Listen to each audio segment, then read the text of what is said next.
ಮಾಡಲಾಗಿರ್ತದೆ. ಆ ಒಂದು ಸಭೆಗೆ ನಮ್ಮ ಪಟ್ಟಣ ಪಂಚಾಯತಿ ಅಧ್ಯಕ್ಷರಾದ Shri H N Kiran Kumar sir ಬಂದಿದ್ದಾರೆ. ಅವರಿಗೆ ಈ ಕಾರ್ಯಕ್ರಮಕ್ಕೆ ಸ್ವಾಗತವನ್ನು ಬಯಸ್ತಾ ಇದ್ದೇನೆ.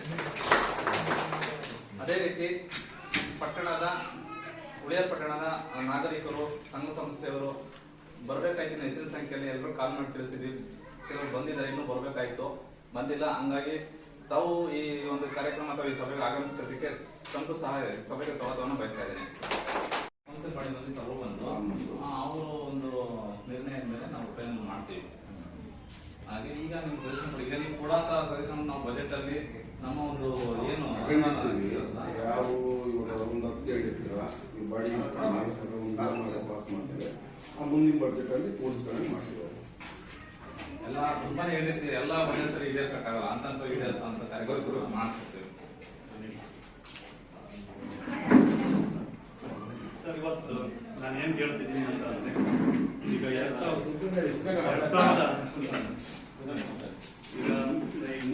ಲಾಸ್ಟ್ ಇಯರ್ ನೀವು ಏನ್ ಮಾಡಿದ್ರಿ, ಅದು ಏನ್ ಕಾರ್ಯಕ್ರಮ ಏನ ಕೊಟ್ಟಿದ್ರು ನಿಮಗೆ, ಹಿಂದಿನ ಸಂಘ ಸಂಸ್ಥೆಗಳು ಏನ್ ಹೇಳಿದ್ವಿ, ಅದು ಎಷ್ಟು ಪಾಲನೆ ಆಗಿದೆ, ಎಷ್ಟು ಅವ್ರು ಕ್ವಶನ್ ಹಾಕಿದ್ರು, ನೀವು ಎಷ್ಟು ಪಾಲನೆ ಮಾಡಿದ್ರೆ ನಾನು ಚೂರು ಓದಿ ಹೇಳ್ತೀನಿ. ಹಿಂದಿನ ಅಜೆಂಡಾ ಹೋಗ್ಬೇಕು ಕೇಳೋದು ಅರ್ಜುನ್ ಮುಖಂಡ ಅಲ್ಲ, ಇವಾಗ ನೀವು ನಾವು ಆಗೋದಕ್ಕೆ ಡಿಸಿಷನ್ ಕರೆದಿರೋದು. ಹಿಂದಿನ ಹೇಳಿದ್ರು ಏನ್ ಸಂಘ ಸಂಸ್ಥೆ ಏನ್ ಹೇಳಿದ್ರು ಅದಕ್ಕೆ ಏನ್ ಮಾಡಿದಿರಾ ಅನ್ನೋದು ಸೊಲ್ಯೂಷನ್ ಕೊಡ್ರಿ. ಯಾವಾಗ ಕೊಡ್ಬೇಕು ಅಂದ್ರೆ, ನೀವು ಸಭೆ ಕರೆದಾಗ ಸಭೆ ಪ್ರಾರಂಭಿಕ ಬಜೆಟ್ ಅಲ್ಲಿ ವಿಷಯ ಮಾಡ್ಬೇಕಾದ್ರೆ ಮಾಡ್ತೀವಿ. ಓದ್ಸತಿ ಇತ್ತು, ಈ ಕಾರ್ಯಕ್ರಮ ಮಾಡಿದ್ವಿ, ಈ ಕಾರ್ಯಕ್ರಮ ಎಷ್ಟು ಖರ್ಚಾಗಿದೆ. ನಾವು ಕೇಳ್ತಾ ಇರೋದು ಏನು ಅಂದ್ರೆ, ಈಗ ಈ ಸರಿ ಸಭೆ ಕರೆದಿದ್ದೀರಾ, ಈ ಸಭೆಯಲ್ಲಿ ಸಾರ್ವಜನಿಕರು ಕೆಲವು ಅಜೆಂಡಾಗಳನ್ನು ಕೊಡ್ತಾರೆ. ನೀವು ಮುಂದಿನ ಸಭೆ ಕರೆದಾಗ ಆ ಅಜೆಂಡಾಗಳಲ್ಲಿ ಯಾವುದನ್ನ ಈಡೇರಿಸಿದ್ದೀರಾ, ಯಾವುದನ್ನ ಪೆಂಡಿಂಗ್ ಬಿಡಿಲ್ಲ, ಅದನ್ನ ಯಾವಾಗ ಕೊಡ್ಬೇಕು ಅಂದ್ರೆ, ನೀವು ಸಭೆ ಕಮೆನ್ಸ್ ಆದ ತಕ್ಷಣ ಇಂದಿನ ಅಜೆಂಡಾದಲ್ಲಿ ಇಷ್ಟ ಒಂದು ಬೇಡಿಕೆಗಳನ್ನ ಕೊಟ್ಟಿದ್ರಿ, ಅವನ್ನ ಈಡೇರಿಸಿದೀವಿ, ಇನ್ನು ಮುಂದಿನ ಸಭೆಯಲ್ಲಿ ಇದನ್ನ ಈಡೇರಿಸ್ತೀವಿ ಅಂತ ಅದನ್ನ ಬಿಫೋರ್ ದಟ್ ಫಸ್ಟ್ ಹೇಳ್ಬೇಕು. ಅದು ಅಜೆಂಡಾ ಪ್ರಶ್ನೆ. ಅದನ್ನ ನೀವು ಹೇಳಿ, ಅದನ್ನ ಹೇಳಿದ ಮೇಲೆ ಸಭೆ ಮತ್ತೆ ಮುಂದಿನ ಈ ಸಾಲಿನ ಮುಂದಿನ ಪ್ರಕ್ರಿಯೆಗಳಿಂದ ಪ್ರಾರಂಭ ಆಗ್ತದೆ. ಈಗ ಏನ್ ಪೆಂಡಿಂಗ್ ಇದೆ ಅದ್ರ ಜೊತೆ ಇನ್ನೊಂದು ಸ್ವಲ್ಪ ಹೇಳ್ತೀವಿ, ಅದನ್ನ ಫಾಲೋ ಮಾಡಿ ಹೇಳ್ತಿದ್ದೀವಿ. ನೀವು ಹಿಂದಿನ ಅಜೆಂಡಾ ಏನ್ ಬರ್ಕೊಂಡಿದ್ರಿ ರೈಟಿಂಗ್ ನಲ್ಲಿ, ಅದನ್ನ ಓದಿ. ಅದನ್ನ ಒಂದೊಂದು ರೈಟಿಂಗ್ ಕೇಳೋ ಬದಲು ಒಂದ್ ಸಾರಿನೇ ಇಷ್ಟೆಲ್ಲ ಮಾಡಿದೀವಿ ಅಂತ ನೀವು ಹೇಳ್ಬಿಟ್ರೆ ಸರಿ ಆಗುತ್ತೆ. ಯಾಕಂದ್ರೆ ಈಗ ನಡೀತಿರೋ ಸಭೆ ಏನ್ ಮುಂದಿನ ತೀರ್ಮಾನ ತಗೋಬೇಕು, ಏನ್ ಹೇಳ್ಬೇಕು ಅನ್ನೋದು ನಮಗೆ ಗೊತ್ತಾಗುತ್ತೆ. ಈಗ ಹಿಂದಿನ ಮೀಟಿಂಗ್ ನಲ್ಲಿ ಏನೋ ಸಜೆಷನ್ ಪ್ರೋಸೆಸ್ ಆಗಿರ್ತವೆ, ಎಷ್ಟು ಪ್ರೋಸೆಸ್ ಆಗಿದೆ, ಎಷ್ಟು ಪೆಂಡಿಂಗ್ ಇದೆ ಅನ್ನೋದು ನಮಗೆ ವಿಚಾರ ಗೊತ್ತಾಗುತ್ತೆ. ಉಳಿದಿರೋ ನಾವು ಮುಂದೆ ಹೇಳ್ತೀವಿ, ಈ ತರ ಮಾಡ್ಲಿ, ಇದಾಗಿಲ್ಲ ಕೆಲಸ ಬೇಡ, ಅದಕ್ಕೆ ಹೇಳ್ತೀವಿ ಪ್ರೋಸೆಸ್ ನಡೀತಿದೆ ಇಲ್ಲ ಅಂತ. ಅದೇ ಅದನ್ನ ನೀವು ಇಲ್ಲ ಅಂತ ಹೇಳ್ತೀವಿ. ಅದೇ ನಮಗೆ ಬೇಕಾಗಿರೋದು, ಯಾವ ಪೆಂಡಿಂಗ್ ಇದೆ ಅದ್ರ ಜೊತೆ ಇನ್ನೊಂದು 4 ಸೇರ್ಸಿ ಹೇಳ್ಬೋದು. ಪೆಂಡಿಂಗ್ ಇದೆ ಇಲ್ಲ ಅಂತ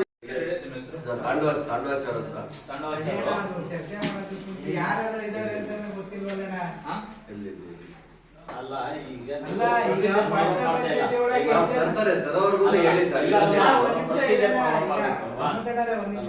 ಪಟ್ಟಣ ಪಂಚಾಯತಿನಲ್ಲಿ ಈಗ ನಾನು ಅವ್ರನ್ನ ಈಗ ಫಸ್ಟ್ ಟೈಮ್ ನೋಡ್ತಿರೋದು, ಅವ್ರು ಯಾರು ಅಂತಾನೆ ಗೊತ್ತಿಲ್ಲ ನನಗೆ. ಈಗ ಕೇಳಿ ನನ್ನ ಬೆಳಗ್ಗೆ ಎದ್ದು ಬಿದ್ದು ನಾವೇ ಇಲ್ಲ ಯಾರು ನೋಡ್ತೀವಿ, ಅವ್ರು ಯಾರು ಅಂತಾನೆ ಗೊತ್ತಿಲ್ವೇ, ಈಗ ನೋಡ್ತಿರೋದು ನಾನು.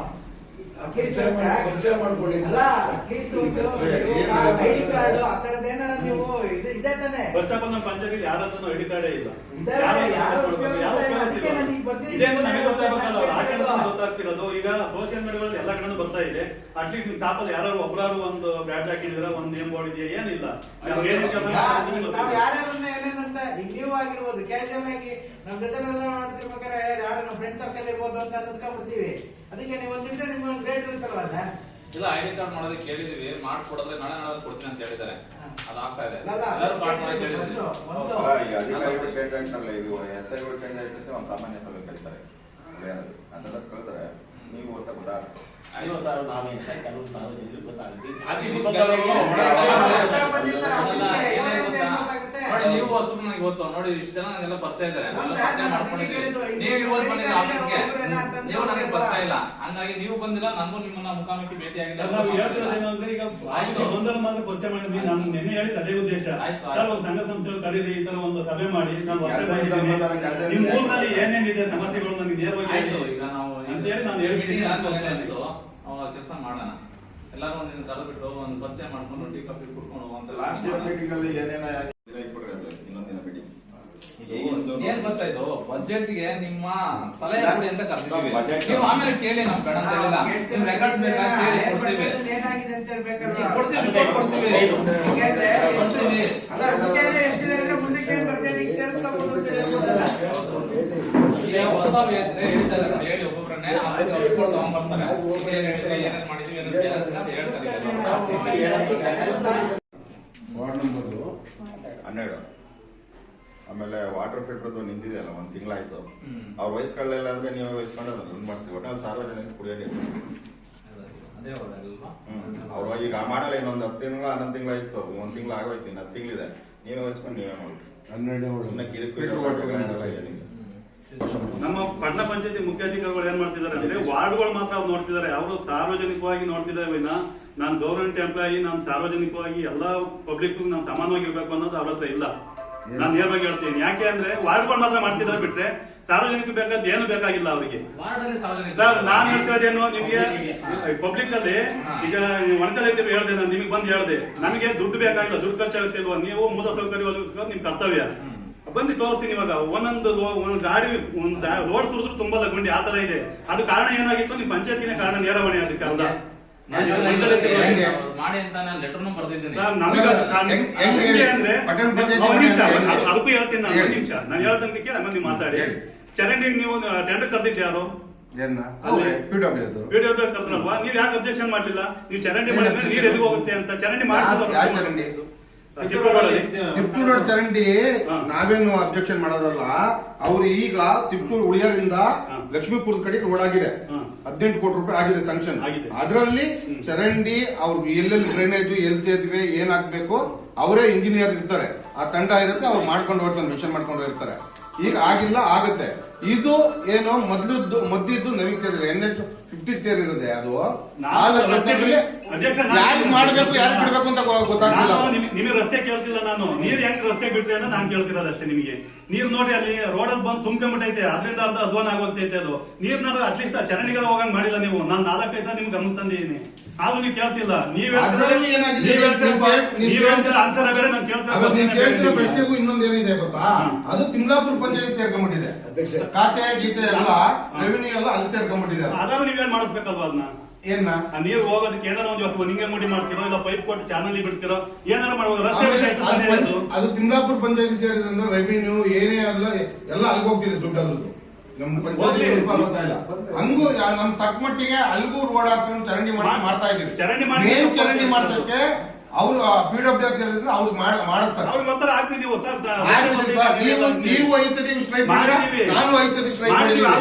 ಬಲ ಬೇಕಲ್ಲ ಅದಕ್ಕೆ ಸ್ಟ್ರೈಕ್ ಮಾಡೋದಕ್ಕೆ. ಈಗ ನಮ್ಗಿನ್ನ ನೀವು ಸ್ವಲ್ಪ ಪ್ರೆಸರ್ ಹಾಕಿದ್ರೆ ಅವ್ರು PWD ಬಂದ್ ಮಾಡ್ತಾರೆ, ಮಾಡಲ್ಲ ಅಂತ ಹೇಳಿಲ್ಲ ಅವರು. ನೀವು 2ರಷ್ಟು ಉಳಿಯಾರಿಗೆ ಏನೇನು ಬೇಕು ಅಂತ ಹೇಳಿ ನಾವು ವೈಯಕ್ತಿಕವಾಗಿ ನಿಮ್ಗೆ ಮಾಡ್ತಾ ಇರ್ತೀವಿ. ಆಶ್ವಾಸನೆ ಅಲ್ಲ, ನಾವು ಹೇಳಿದೆವು ಫಸ್ಟ್ ಅಂತ ಆಗಲ್ಲ. ನೋಡ್ರಿ, ಶೌಚಾಲಯ ನಾನು ಟೆಂಡರ್ ಕರಿಯಕ್ ನಿಂತ್ಕೊಂಡು 1 ವರ್ಷ ಆಯ್ತು. ನಾನು ಹೇಳ್ತೀನಿ ನೋಡಿ, ನಾನು ಹೇಳ್ತಾನೆ. ಒಂದು ವರ್ಷ ಆಯ್ತು. ಎಲೆಕ್ಷನ್ ಕಿನ್ನ ಮುಂಚೆಲಿ ಎಲೆಕ್ಷನ್ ಬಂತು, ನೀತಿ ಸಮಿತಿ ಬಂತು ಅಂತ ಹೇಳಿ ಕೆಲಸ ಸ್ಟಾರ್ಟ್ ಮಾಡಲಿಲ್ಲ. ಯಾರು ಗುದ್ದೆ ಪೂಜೆ ಮಾಡಕ್ಕೆ ಯಾರು ದುಡ್ಡು ಬರಲ್ಲ ಅಂತ ಹೇಳಿ ಸುಮ್ಮನೆ ಆಯ್ತು. ಆಮೇಲೆ ಅವ್ನು ನಾನು ಮಾಡಕ್ಕಾಗಲ್ಲ ಅಂತ ಹೋದ. SR ರೈಟ್ ಚೇಂಜ್ ಆಗಿರುತ್ತ. ಈಗ 2 ಸತಿ ಕರೆದೆ. ಈ ಕರೆದಿರೋದಕ್ಕೆ ಒಂದು ಶೌಚಾಲಯ ಪಾಸ್ ಆಗಿದೆ ಟೆಂಡರ್ ಅಲ್ಲಿ, ಇನ್ನೊಂದು ಆಗಿಲ್ಲ. ಹಂಗೆ ಒಂದು ಹಿಡಿದ್ರೆ 6 ತಿಂಗಳು ವರ್ಷ ಆಗ್ತದೆ. ವರ್ಷಗಳು ಜಾಸ್ತಿ ಆಗೋಯ್ತು. ನಮ್ಗೆ ಹೋಸಲ ಅಜೆಂಡ ನಿಮ್ಗೆ ಹೇಳಿದ್ದು, ನಮಗೆ ಕುಡಿಯ ನೀರು ಬೇಕು ಬಸ್ ಸ್ಟ್ಯಾಂಡ್ ಅಲ್ಲಿ. ಮತ್ತೆ ಎಲ್ಲಿದೆ ಕೆಟ್ಟೋಗ್ತಾ ಇದೆ.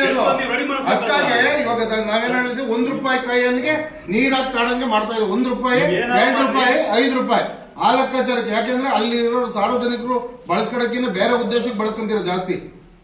ಅದಕ್ಕೆ ಏನ್ ಮಾಡಿದ್ವಿ, ಇವಾಗ ಬೇರೆ ಕಡೆ ನೋಡ್ಕೊಂಡ್ ಬಂದ್ಬಿಟ್ಟು ಎಸ್ಟಿಮೇಟ್ ಮಾಡ್ಸಿದೀನಿ. ಅದು ಏನು ₹2 ಕಾಯಿ ಹಾಕೋದು 2 ಲೀಟರ್ ಬರಂಗೆ, ₹1 ಕಾಯಿ ಹಾಕೋದು 1 ಲೀಟರ್ ಮಾಡ್ತಾ ಇದ್ವಿ. ನಾವು ಕೇಳ್ತಿಲ್ಲ, ನಮಗೆ ಮೂಲ ಸೌಕರ್ಯ ಬಸ್ ಸ್ಟ್ಯಾಂಡ್ ಮಾಡ್ಸಿದೀವಿ, ಮಾಡಿಸ್ದಂಗೆ ಇಲ್ಲ. ನೀವು ಬಜೆಟ್ ಮಾತಾಡ್ಮೇಲೆ ಮಾಡಿಸ್ದಂಗೆ ಏನಿಲ್ಲ, ಕೆಟ್ಟೋಗ್ತಿರ್ತವೆ, ರಿಪೇರಿ ಮಾಡಿಸೋದು.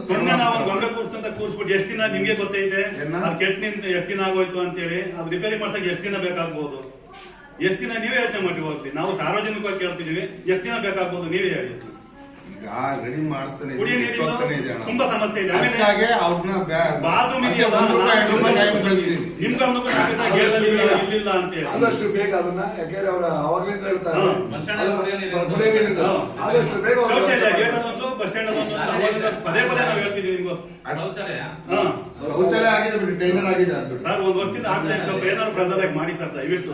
ಸರ್ ನಿಮ್ಮ ಎರಡರಷ್ಟು ನೀವು ನನಗೋಸ್ಕರ ಕೇಳ್ತೀವಿ. ಸಾರ್ವಜನಿಕ ನಾನು ಸಾರ್ವಜನಿಕ ಕುಂತಿರೋದು ಎಸ್ ಬಂದಾಗಲೂ ಇವಾಗ ತಂದಿದ್ದೀನಿ, ದಯವಿಟ್ಟು ಪಾರ್ಕಿಂಗ್ ರಾಜ್ಕುಮಾರ್ ರಸ್ತೆಯಿಂದ ಬಸ್ ಸ್ಟ್ಯಾಂಡ್ ತನಕ ಎಲ್ಲರೂ ಒಂದು ಪಾರ್ಕಿಂಗ್ ವ್ಯವಸ್ಥೆ ಮಾಡ್ರಿ. ಈಗಂತೂ ಅಲ್ಲಿ ಎಲ್ಲಿ ಇದು ಮೆಡಿಕಲ್ ಇದೆಯಲ್ಲ ಅಲ್ಲಿ ಮುಂದಕ್ಕೆ ಸ್ವಲ್ಪ ಹ್ಞೂ ಸರ್, ಇವಾಗ ತೆಗಿಯಕ್ ಹೋಗ್ತೀವಿ ಬೀದಿ ಬದಿ ವ್ಯಾಪಾರದವ್ರು ನಾವು ಅಂತಾರೆ. ಸಮಸ್ಯೆ ಮಾಡಕ್ಕೆ ಜಾಗ ನಾವು ಒಂಚೂರು ಅವ್ರಿಗೆಲ್ಲಾದ್ರೂ ಗುರುತಿಸ್ಕೊಡೋ ಲೆಕ್ಕಾಚಾರಕ್ಕೆ ಇರ್ಬೇಕು. ಎಲ್ಲೂ ಇಲ್ಲ, ನಾವು ಹೇಳ್ತಾ ಹೋಗಲ್ಲ. ಅಲ್ಲ ಇವ್ರು ಅವ್ರು ಹೇಳ್ತಿರೋದು ಅದೇ. ಇವಾಗ ರೋಡಿಗೆ ಇಕ್ಕಂತಾರೆ ಮಾಡ್ತಾರೆ. ಪಾರ್ಕಿಂಗ್ ವ್ಯವಸ್ಥೆ ಮಾಡ್ಕೊಟ್ರೆ ಅವ್ರು ಆರಾಮಾಗಿರ್ತಾರ. ಹೇಳ್ತಿರೋದು ನಾವು ಅವ್ರಿಗೆ ಜಾಗ ಕಲ್ಪಿಸ್ಕೊಡ್ಬೇಕು ಅಂದ್ರೆ ಹೇಳ್ತಿರೋದು. ಅವಾಗ ಒಂಚೂರು ಏನೋ ಫ್ರೀ ಮಾಡ್ಕೊಡ್ಬೋದು ರಸ್ತೆ. ಕೇಳಿದ್ರೆ ನಾವು ಪಂಚಾಯತಿಗೆ 10 ರೂಪಾಯಿ ದಿವಸ ಕಟ್ತಾ ಇದೀವಿ, ನಾವು ತೆಗಿಯಲ್ಲ. ಅಲ್ಲರಿ 10 ರೂಪಾಯಿ ಅಲ್ಲೇ ಇಟ್ಕೊಂಡು ಮಾಡಕ್ಕಲ್ಲ, ಇಟ್ಕೊಂಡು ದೂಕೊಂಡು ವ್ಯವಹಾರ ಮಾಡಕ್ಕೆ 10 ರೂಪಾಯಿ ಕೊಡೋದು. ಅವ್ರು ಬಾಡಿಗೆ ಕೊಡ್ತಿಲ್ಲ ಸ್ವಾಮಿ, ದೂಕೊಂಡು ವ್ಯವಹಾರ ಮಾಡಕ್ಕೆ 10 ರೂಪಾಯಿ ಕೊಡ್ತಿರೋದು, 20 ರೂಪಾಯಿ ಕೊಡ್ತಿರೋದು.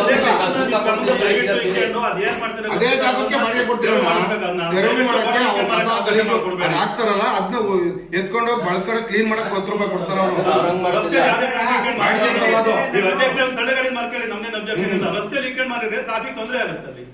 ಅಲ್ಲ ನೋಡ್ರಿ, ನಾನು ಹೇಳ್ತಾ ಇದ್ದೀನಿ ಸರ್ ನಿಮ್ಗೆ, ಆ ಕಡೆಗೆ ಇವಾಗ ಬಸ್ ಸ್ಟ್ಯಾಂಡ್ ಒಳಗೆ ಈ ಕಡೆ ಸೈಡ್ ಇಟ್ಕೊಂಡ್ರಲ್ಲ ಅವ್ರನ್ನೆಲ್ಲ ಏನ್ ಮನೆ ತ ಇಟ್ಕೊಂಡ್ರಿ ಅಂತ ಹೇಳಿದ್ರೆ, ಆ ಕಡೆ ಸೈಡ್ ಇಲ್ಲಿ ಇಟ್ಕೊಂಡಿದ್ದಾರೆ ಕೆಲವು ಜನ. ಇವಾಗ ಅದ್ರ ಜೊತೆಗೆ ಹೋಗಿ ನಿಲ್ಲಿಸ್ಕೊಳಕ್ ಹೇಳ್ರಿ. ಮೊನ್ನೆ ಹೋಗಿ ಬಿಟ್ಬಿಟ್ಟಂತ ಫ್ರೀಯಾಗಿ ಹೋಗಿ ಸ್ಲಾಬ್ ಹತ್ಕೊಂಡು ಸಾರ್ವಜನಿಕರು ಒಂದು ಉದ್ದೇಶದ ಬೈಕ್ ಅಂತಾರೆ, ಇನ್ನು 100 ಜನಕ್ಕೆ 20 ಜನಕ್ಕೆ ಅನುಕೂಲ ಆಗುತ್ತೆ. ಇವಾಗ ನಾವು ಹೋಗಿ ಅವಾಗ ತೆರವು ಮಾಡ್ಕೊಂಡ್ರೆ ನಾವು ದೇಶ ಕಟ್ಕೊಂಡಾಗ ಅಧಿಕಾರಿಗಳು ನೀವು ಇರ್ತಾರೆ ಹೋಗ್ತೀರಾ, ಅದನ್ನ ನೀವು ಆಕ್ಷನ್ ಮಾಡಿ. ಅಲ್ಲಿ ಇಳಿಯಕ್ಕೆ ಡೌನ್ ಇರಲಿಲ್ಲ ಅಂತಂದ್ರೆ ನಾನು ಸಿಮೆಂಟ್ ಎಲ್ಲ ಹಾಕ್ಸ್ಕೊಟ್ಟೆ ಅಲ್ಲಿ ಡ್ರೈನೇಜ್ ಮೇಲೆ. ಗಾಡಿ ತಿರುಗಿ ಬಿಡಕ್ಕೆ ಎಲ್ಲಾ ಬಸ್ನವ್ರು ರಿವರ್ಸ್ ಹೊಡಿತಾರಲ್ಲ ಹೋಗಿ. ಆ ಕೆಂಕೆರೆ ಕಡೆಯಿಂದ ಉಳಿಯೋರ್ ಕಡೆಯಿಂದ ಬರೋ ಬಸ್ ಸ್ಟ್ಯಾಂಡ್ ಗುದ್ಕೊಂಡು ಏನಾದ್ರು ಆದ್ರೆ ಏನ್ಗತಿ. ಮೊನ್ನೆ ಗೌರ್ಮೆಂಟ್ ಬಸ್ ಮುಗಿದೆ ಅಲ್ಲಿ. ಆ ಉದ್ದೇಶಕ್ಕೆ ನಾನು ವಾರ್ಡ್ಗಳು ಎಷ್ಟಿದೆ ಅಷ್ಟು ಮಾತ್ರ ನೋಡ್ತೀರಾ, ಸಾರ್ವಜನಿಕರು ನೀವು ನೋಡ್ತೀರಾ. ಮುಂಚೆ ಪ್ರೈವೇಟ್ ಬಸ್ ಈ ಕಡೆ ಬರ್ತಾ ಇತ್ತು, ಈ ಕಡೆ ಬಸ್ಸೇ ಬರ್ತಿಲ್ಲ. ನಾವು ಅದು ಬಿಡಿಸ್ಬೇಕು, ಅದು ಕ್ಲಿಯರ್ ಮಾಡ್ಬೇಕಾದ್ರೆ ನಾವು. ಆಮೇಲೆ ಇನ್ನೊಂದೇನು ಅಂದ್ರೆ ಫುಡ್ ಸ್ಟ್ರೀಟ್ ಮಾಡ್ತಾರೆ ಮಾಡಿ ಎಲ್ಲ ಕಡೆ ಫುಡ್ ಸ್ಟ್ರೀಟ್ ಆಗ್ತಾ ಏನೂ ಆಗಿಲ್ಲ. ಇದು ಏನ್ ಗೊತ್ತಾ, ಸಣ್ಣ ನೀರಾವರಿ ಇಲಾಖೆಗೆ ಯಾಕಂದ್ರೆ ಲಿಟ್ರಲ್ ಆಗಿದೆ, ಎಳ್ಳೋಡಲ್ ಆಗಿದೆ, ಆಮೇಲೆ ಎಲ್ಲಾ ಕಡೆ ಕೆರೆ ಒತ್ತುವರಿ ಮಾಡಿ ಸ್ಟ್ಯಾಂಡ್ ಮಾಡಿದರೆ. ಪ್ಲಸ್ ಆಮೇಲೆ ಪಾರ್ಕಿಂಗ್ ವ್ಯವಸ್ಥೆ ಅದು ಮಾಡಬಹುದು ನೀವು. ಪ್ಲಸ್ ಈಗ ನೀವು ಇಲ್ಲ ಪಾರ್ಕಿಂಗ್ ವ್ಯವಸ್ಥೆ ಅದಕ್ಕಾಗಿ ಇವಾಗ ಕಾರ್ ಸ್ಟ್ಯಾಂಡ್ ಇದೆಯಲ್ಲ ಅದ್ರ ಮಗ್ಲಾಗೆ ಬೈಕ್ ಸ್ಟ್ಯಾಂಡ್ಗೆ ಅಂತ ಹೇಳಿ ಮಾಡಕ್ಕೆ ಅಂತ ಹೇಳಿ ರಿಸರ್ವ್ ಮಾಡಿ ಮತ್ತೆ ಮುಂದೆ ಸುತ್ತ ಬೇಲಿ ಹಾಕಿ ಏನೋ ₹1 2 ರೂಪಾಯಿ ಕಲೆಕ್ಟ್ ಮಾಡ್ಕೊಂಡು ಅವ್ನು ಯಾರೋ ಇದ್ಕೊಂಡು ಮೇಂಟೈನ್ ಮಾಡಂಗ್ ಮಾಡಿದ್ದೀನಿ. ಅದಕ್ಕಿಂತ ಏನ್ ಮಾಡ್ಬೋದು ಅಂದ್ರೆ ಅಲ್ಲಿ ಏನಿದೆ ಈಗ ಫುಟ್ಪಾತ್ ಏನಿದೆ ಅಲ್ಲಿ ಏನು ಗೋಬಿ ಪಾನಿಪುರಿ ಎಲ್ಲ ಸ್ಟ್ರೀಟ್ ಇದೆಯಲ್ಲ ಅಲ್ಲಿ ನೀವು ಪಾರ್ಕಿಂಗ್ ಮಾಡ್ಬಿಟ್ಟು ಕಾರ್ ಸ್ಟ್ಯಾಂಡ್ ಹತ್ರ ಹೋಗ್ಬಿಟ್ಟು ಫುಡ್ ಸ್ಟ್ರೀಟ್ ಮಾಡ್ಬಿಟ್ಟು ಒಂಚೂರು ಅಗಲ ಮಾಡಿ ಇರಿಗೇಷನ್ ಅಂತ ಪರ್ಮಿಷನ್ ಎಲ್ಲಿ ಮಾಡ್ತೀವಿ ಅಂತಂದ್ರೆ ಬೇಕಾದ್ರೆ ಇನ್ನೂ ಹೇಳ್ತೀನಿ ನೋಡ್ರಿ.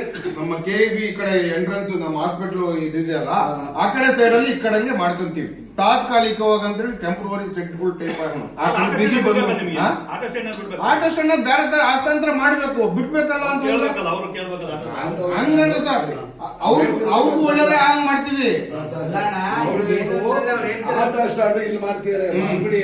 KEB ಹತ್ರ ಜಾಗ ಇದೆಯಲ್ಲ, KEB ಜಾಗ ಕಡೆಯಿಂದ ಪ್ರವಾಸಿ ಮಂದಿರದ ಕಡೆಯಿಂದ ಇದೆಯಲ್ಲ ಅಲ್ಲಿ ಮಾಡ್ಕೋಬಹುದು ಬೇಕಾರೆ. ಅಲ್ಲಿಂದ ಮಾಡ್ಕೊಂಡ್ರೆ ಅಲ್ಲಿ ಹೋಗ್ಬೇಕು. ಬೀದಿ ಬದಿ ವ್ಯಾಪಾರಿಗಳಿಗೆ ಫುಡ್ಡಿಂದ ಒಂದ್ ಸ್ವಲ್ಪ ಸಪರೇಟ್ ಮಾಡಿ ನಿಂತ್ಕೊಂಡ್ರೆ 40-50 ಗಾಡಿ ನಿಂತ್ಕೊಂತಿದ್ದಾವೆ ಅಷ್ಟೇ ಅಲ್ಲಿ ಟೋಟಲಿ ಅಲ್ಲಿ ಅದ್ರೊಳಗೆ. ಆಮೇಲೆ ಇನ್ನೊಂದ್ ಏನಾಗಿದೆ ಅಂದ್ರೆ ನೀವೇನ್ ಹೈವೇಲ್ ಹೋಗ್ತಿದ್ರ ಡಿವೈಡ್ ಇದೆಯಲ್ಲ ಅಲ್ಲಿ ರಾಶಿ ಮಣ್ಣು ಬಿದ್ದಿದೆ, ಯಾರು ಇದನ್ನ ತೆರವು ಮಾಡ್ತಿಲ್ಲ ಅದನ್ನ. ಆಮೇಲೆ ಆ ಗಿಡ ಎಲ್ಲ ಬೆಳಿತೈತೆ, ಮೇಲ್ ತುದಿಗೆ ನೋಡ್ಕೊಂಡು ಹೋಗ್ತಾರೆ. 3 ದಿವಸ ಕೇಳ್ತಾರೆ ನೀವು ಮಧ್ಯಾಹ್ನ ನಾವೇ ಮಾಡ್ತಾ ಇದೀವಿ. ನಾವು ನೋಡಕ್ಕಾಗಲ್ಲ ಅನ್ನೋ ಕಚೇರಿ ಮಾಡ್ತೀವಿ. ಅವ್ರಿಗೆ ಎಷ್ಟೇ ಬಂಡ ಹೊಡ್ಕೊಂಡ್ರೆ ಏನ್ ರೆಸ್ಪಾನ್ಸ್ ಇಲ್ಲ. ಈಗ ಚರಂಡಿ ಎಲ್ಲ ಬ್ಲಾಕ್ ಆಗಿಬಿಟ್ಟಿದಾವೆ, ಮಣ್ಣು ಆ ಕಡೆ ಸೈಡ್ ಈ ಕಡೆ ಸೈಡ್ ಬಂದಿದೀವಲ್ಲ ನೀವು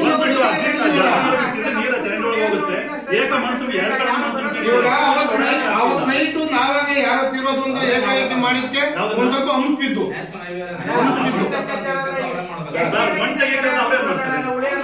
ಅಣ್ಣ ಟೆಂಡರ್ ಆಗಿಲ್ಲ ಅದು, ಟೆಂಡರ್ ಟೆಂಡರ್ ಆಗಿರೋದು ಕೊಡೋದಿಲ್ಲ ನಾವು. ಸರ್ಕಾರದ ಅಷ್ಟು ಟೆಂಡರ್ ಆಗಿದ್ದು ಕೊಡೋದ. ಈಗ ರೀಟೆಂಡರ್ ಕರೆಯಾಗಿ ಇಷ್ಟು ವರ್ಷ ಬೇಕು. ರಾಮಗೋಪಾಲ್ ಸಕ್ಕ ಚರಂಡಿ ಅರ್ಧಂಬರ್ಧಾಗಿ ನಿಂತ್ಕೊಂತು ಮಾಡಿಸ್ಕೊಡ್ತಿದ್ರು. ಅರ್ಧ ಆಯ್ತು, ಅರ್ಧಂಬರ್ಧಾಗಿ ನಿಂತ್ಕೊಂಡ್ರೆ ಸಮಸ್ಯೆ ಜಾಸ್ತಿ ಆಗ್ತೈತೆ. ಸರ್ ತಿಂಗಳು ಅಂತ ಯಾಕೆ ಹೇಳ್ತೀರಾ? ಇಂಜಿನಿಯರ್ ಸಾಕು ಅಧ್ಯಕ್ಷರು ಇರ್ಲಿ ಬಿಡಿ, ಒಂದು ತಿಂಗಳು ಕೇಳ್ತೀವಿ. ಅದು ಕರೆಕ್ಟಾಗಿ ಮಾಡಕ್ಕಾಗಲ್ಲ. ಅನುದಾನ ಬಂದಾಗ ಅದು ಮುಂದಕ್ಕೆ ಮಾಡಲ್ಲ ಅಂತಲ್ಲ. ನೀವು ನಮ್ ಕಡೆ ಶೀತ ಆಗುತ್ತೆ ಅಂತ ಹೇಳಿ 3-4 ಕಡೆ ಬೇಸ್ಮೆಂಟ್ ಒತ್ತಿಸ್ಕೊಂಡ್ರಿ, ಇವರು ಚಮ್ಮಣ್ಣ ಈ ಕಡೆ 3-4 ಕಡೆ ಒತ್ತಿಸ್ಕೊಂಡ. ನೀರು ಹೋಗೋದಾಗ ಇವಾಗ ಅಲ್ಲಿಂದ 4 ಅಡಿ 5 ಅಡಿ ಅಗಲ ಚರಂಡಿ ಇದೆ, ಇಲ್ಲಿ 1.5 ಅಡಿ ಲೆಕ್ಕಾಚಾರ ನೀರು ಹೋಗ್ಬೇಕು ಅಂದ್ರೆ ಎಲ್ಲಿ ಹೋಗುತ್ತೆ? ಮತ್ತೆ ಆಗ್ತದೆ ಅಣ್ಣ. ಪೀಳಿಗಾಲ ಅಂದ್ರೆ ಒಂದೇ ಬರೋದು, ರಾಗಲ್ಯವು ಏಕ ಬರುತ್ತೆ, ಪೀಳಿಗಾಲ ಬರೋದು ಒಂದೇ. ಅದರಿಂದ ಮುಂದಕ್ಕೆ 400-500 ಮೀಟರ್ ಇನ್ನೊಂದು ಪೀಳಿಗಾಲ ಬರುತ್ತೆ. ಅಲ್ಲೇ 3 2 ಬರಲ್ಲ, ಅಲ್ಲಿಂದ ಒಂದು 500 ಮೀಟರ್ ಮುಂದೆ ಪೀಳಿಗಾಲ ಬರುತ್ತೆ. ಬೇಡ ಅಂದ್ರೆ ನಾನು ಅಲ್ಲಿ ಇಡೀ ಉಳಿಯೋರ್ ನೀರೇ ಅಲ್ಲಿ ಹೋಗುತ್ತೆ ಅಂತ ಹೇಳಿ ಕ್ಲಿಯರ್ ಮಾಡ್ಸಿದ್ದೆ. ಇನ್ನೆಲ್ಲಪ್ಪ ಹೋಗ್ತಿತ್ತು, ಇದು ಮಾಡಕ್ಕಿಂತ ಮುಂಚೆ ಎಲ್ಲಿ ಹೋಗ್ತಿದ್ದಾಳಪ್ಪ, ಅದರಿಂದ ಮುಂದೆ ಹೋಗ್ತಿದ್ದಾರಪ್ಪ, ಅಲ್ಲೇ ಹೋಗ್ತಿದ್ದೆ. ಇಷ್ಟು ವರ್ಷದಿಂದ ಎಷ್ಟು ಮನೆಗಳಿಂದ ನೀರು ಅಲ್ಲೇ ಒಂದು ತಿಂಗಳಿಗೆ ಮಳೆ ಜಾಸ್ತಿ ಆಗಿಲ್ಲ. ಇಷ್ಟು ದಿವಸ ನೀರು ಕಮ್ಮಿ, ಅಲ್ಲಿ ಇಲ್ಲಿ ಹೋಗವ್ ನೀರು ಚರಂಡಿ ಬರೋಣ, ಅಲ್ಲಿ ಇಲ್ಲಿ ಹೋಗವು. ಈಗ ಜಾಸ್ತಿ ಬರುತ್ತೆ. ಮಾಡಿಸ್ಕೊಡ್ತೀನಿ ಅದನ್ನ, ಅಲ್ಲಿವರೆಗೂ ಒಂದ್ ಸ್ವಲ್ಪ ಅಗಲ ಮಾಡ್ಕೊಳಕ್ಕೆ ಜಾಗ ಮಾಡ್ಕೊಡ್ರಿ. ನೀವೇ ಮಾಡಿಸ್ಕೊಟ್ರಲ್ಲ, ನಮಗೆ ನಿಮ್ಗೆ ತೊಂದರೆ ಚರಂಡಿ ಹೊಡ್ಕೊಡ್ರಿ. ಕೆಳಗಡೆ ನೀರು ಹೋಗಿ. ಈಗ ಇಲ್ಲಿ ತನಕ ಒಳ್ಳೆ ಕೆಲಸ ಪೀಳಿಗಲ್ಲೇ ಓಪನ್ ಮಾಡಿ ಅಂತ ಹೇಳಿ ಒಂದು ಲೆಟರ್ ಮಾಡಿ. ಕೆಳಗಡೆ ಮಾಡಿದ್ರೆ ಎಷ್ಟು ಹೊತ್ತುವರಿ ಮಾಡೋದು ಅದೆಲ್ಲ ಇದಾಗುತ್ತೆ. ಈ ಸದ್ಯಕ್ಕೆ ಅರ್ಜೆಂಟ್ ಏನ್ ಬೇಕು ಸ್ವಲ್ಪ ಈಗ ಏನು ಮಾಡಕ್ ಬರಲ್ಲ. ಅಲ್ಲಿಗೆ ಏನು 50,000 1 ಲಕ್ಷ ಇದ್ರೆ ಇಮಿಡಿಯೇಟ್ಲಿ ಮಾಡಿಸು ಅಂತ ಹೇಳ್ಬಿಡ್ತೇವೆ. ಹೆಚ್ಚು ಕಮ್ಮಿ 10 ಲಕ್ಷ ರೂಪಾಯಿ ದುಡ್ಡು ಬೇಕು. 10 ಲಕ್ಷ ದುಡ್ಡು ಬೇಕು ಅಂತಂದ್ರೆ ನಮ್ಗೆ ಯಾವ್ದಾದ್ರು ಬಂದೇ ಟೆಂಡರ್ ಬಂದಾಗಲೇ ಮಾಡ್ಬೇಕು. ಈಗಲೇ ಶೌಚಾಲಯ ಪ್ಲಸ್ ತಂಗುದಾಣ ಅಂತೇಳಿ 50 ಲಕ್ಷ ರೂಪಾಯಿ ಪಂಚಾಯತಿ ಅನುದಾನದ ದುಡ್ಡಲ್ಲೇ ಕೆಲಸ ಮಾಡಿಸ್ತಾ ಇದೀವಿ.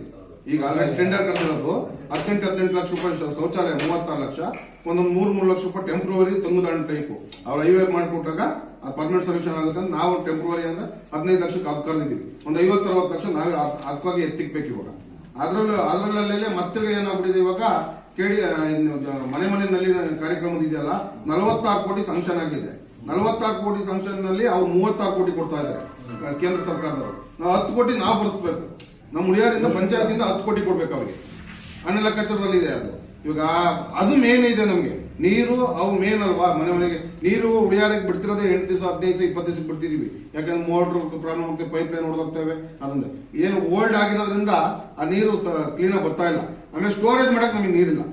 3 ಲಕ್ಷ ಟ್ಯಾಂಕ್ ಇಟ್ಕೊಂಡು ಉಳಿಯಾರಿಗೆ 20,000 ಜನಕ್ಕೆ ನೀರು ಕೊಡ್ಬೇಕು ಅಂದ್ರೆ ಒಂದ್ ದಿವಸಕ್ಕೆ 15 ಲೀಟರ್ 10 ಲೀಟರ್ ನೀರು ಕೊಡಂಗಾಗಿದೆ. ನಾವು ಡೈಲಿ ಕೊಡ್ಬೇಕು 50-55 ಲೀಟರ್ ನೀರು ಕೊಡ್ಬೇಕು ಜನಕ್ಕೆ. ನಾವು 10 ಲೀಟರ್ ನೀರು ಕೊಡಕ್ ಆಗ್ತೀವಿ ಜನಕ್ಕೆ. ಅದಕ್ಕೋಸ್ಕರ 10 ಕೋಟಿ ಅದು ಬರ್ಸ್ಬೇಕು. ಇವಾಗ ಇದಕ್ಕೆಲ್ಲ ದುಡ್ಡು ತೆಗಿಯಕ ಅದು ಮೇನ್ ಅಲ್ಲ, ಅದು ದುಡ್ಡು ಹೊಂಚ್ಬೇಕು. ಅದಕ್ಕಾಗಿ ಇವಾಗ ಏನು RMC ಅವರು ದೊಡ್ಡ ಫ್ಯಾಕ್ಟರಿ ಅವರು ಇವರು ಎಲ್ಲ ಇದ್ರಲ್ಲ, ಯಾರು ಕಂದಾಯ ಕಟ್ಟಿರೋ ಅವ್ರಿಗೆಲ್ಲ ನೋಟಿಸ್ ಕಳಿಸಿ ದುಡ್ಡು ವಸೂಲು ಮಾಡಿಸ್ತಿದ್ದೀನಿ. ಹೆಚ್ಚು ಕಮ್ಮಿ ಆಗುತ್ತೆ. ಹೆಚ್ಚು ಕಮ್ಮಿ ಒಂದು 4-5 ಕೋಟಿ ರೂಪಾಯಿ ಸಾಕ್ಷಿ ಕಲೆಕ್ಟ್ ಆಗೇ ಆಗುತ್ತೆ. ಕಂದಾಯ ಅಂತಂದ್ರಲ್ಲ, ಯಾವ ಲೆಕ್ಕದಲ್ಲಿ ಮಾಡ್ತಿರೋದು ಕಂದಾಯ? ಬಜೆಟ್ ಇಂದ ಬಂದ ನೀವು ಅಡಿ ಲೆಕ್ಕದಲ್ಲಿ ಮಾಡ್ತಿದ್ದೀರಾ, ಮೀಟರ್ ಲೆಕ್ಕದಲ್ಲಿ ಮಾಡ್ತಿದ್ದೀರಾ? ಯಾಕೆ ಟೌನ್ ಅಲ್ಲಿ ಯಾಕೆ ಅಷ್ಟೊಂದು ರೇಟ್? ಬೇರೆ ಕಡೆಗೆಲ್ಲ ರೇಟ್ ಕಡಿಮೆ ಇದೆಯಲ್ಲ? ಅಲ್ಲ, ಈಗ ಸಬ್ಸಿಡಿ ಮಾರ್ಕೆಟ್ ವ್ಯಾಲ್ಯೂ ಏನಿದೆ ಆ ಬೇಸ್ ಮೇಲೆ ಅಂದ್ರೆ ಅಲ್ಲಿಯೂ ಏನ್ ಮಾಡಿರ್ತಾನೆ, 2,600 ರೂಪಾಯಿ ನಮಗೆ ಕೊಟ್ಟಿದ್ದಾನೆ. ಇಲ್ಲಿ ಅದು ಒಂದು 3,000 ರೂಪಾಯಿ ಕೊಟ್ಟರೆ ಒಂದು 5,000 ರೂಪಾಯಿ ಕೊಟ್ಟಿದ್ದಾನೆ. ಹೈವೇಲಿ ಹೋಗೋದಕ್ಕೆ 5,000 ರೂಪಾಯಿ ತಹಸೀಲ್ದಾರ್ ಆಫೀಸಿಂದ ಬಂದಿರುತ್ತೆ, ಸಬ್ಸಿಡಿಯಿಂದಾನೆ ಬಂದಿರುತ್ತೆ. ಅದು ನಮ್ಗೆ 5,000 ರೂಪಾಯಿ ಅಲ್ಲಿ ಜಾಸ್ತಿ ಬರುತ್ತೆ ಆ ಪ್ಲೇಸ್ಗೆ. ಈ 100 ಒಳಗೆ 2,500 ರೂಪಾಯಿ ಕೊಟ್ಟಿರ್ತಾನೆ, ಅಲ್ಲಿ ಕಮ್ಮಿ ಬರುತ್ತೆ. ಆಮೇಲೆ ಗುಡ್ಲ ಹಾಕೊಂಡಿದ್ರೆ ಇನ್ನೂ ಕಮ್ಮಿ ಬರುತ್ತೆ, ಜಂಕ್ ಸೀಟ್ ಹಾಕಿದ್ರೆ ಕಮ್ಮಿ ಬರುತ್ತೆ, RCC ಮನೆಗೆ ಬರುತ್ತೆ, ಹಂಚಿ ಮನೆಗೆ ಒಂದು ರೇಟ್ ಇರುತ್ತೆ. ಹಂಗ ಕಂದಾಯ ಡಿಸ್ಟೆನ್ಸ್ ಕಾಣುತ್ತೆ. ಸ್ಕ್ವೇರ್ ಫೀಟ್ ಏನಿದೆ ಅನ್ನೋದು ಹೈಯೆಸ್ಟ್ ಯಾವ್ದು ಏರಿಯಾ? ಕಾಂಚಿಪೇಟೆ ಹೈಯೆಸ್ಟ್ 2,400 ರೂಪಾಯಿ ಇರ್ಬೋದು ಸ್ಕ್ವೇರ್ ಫೀಟ್ ಅಣ್ಣ.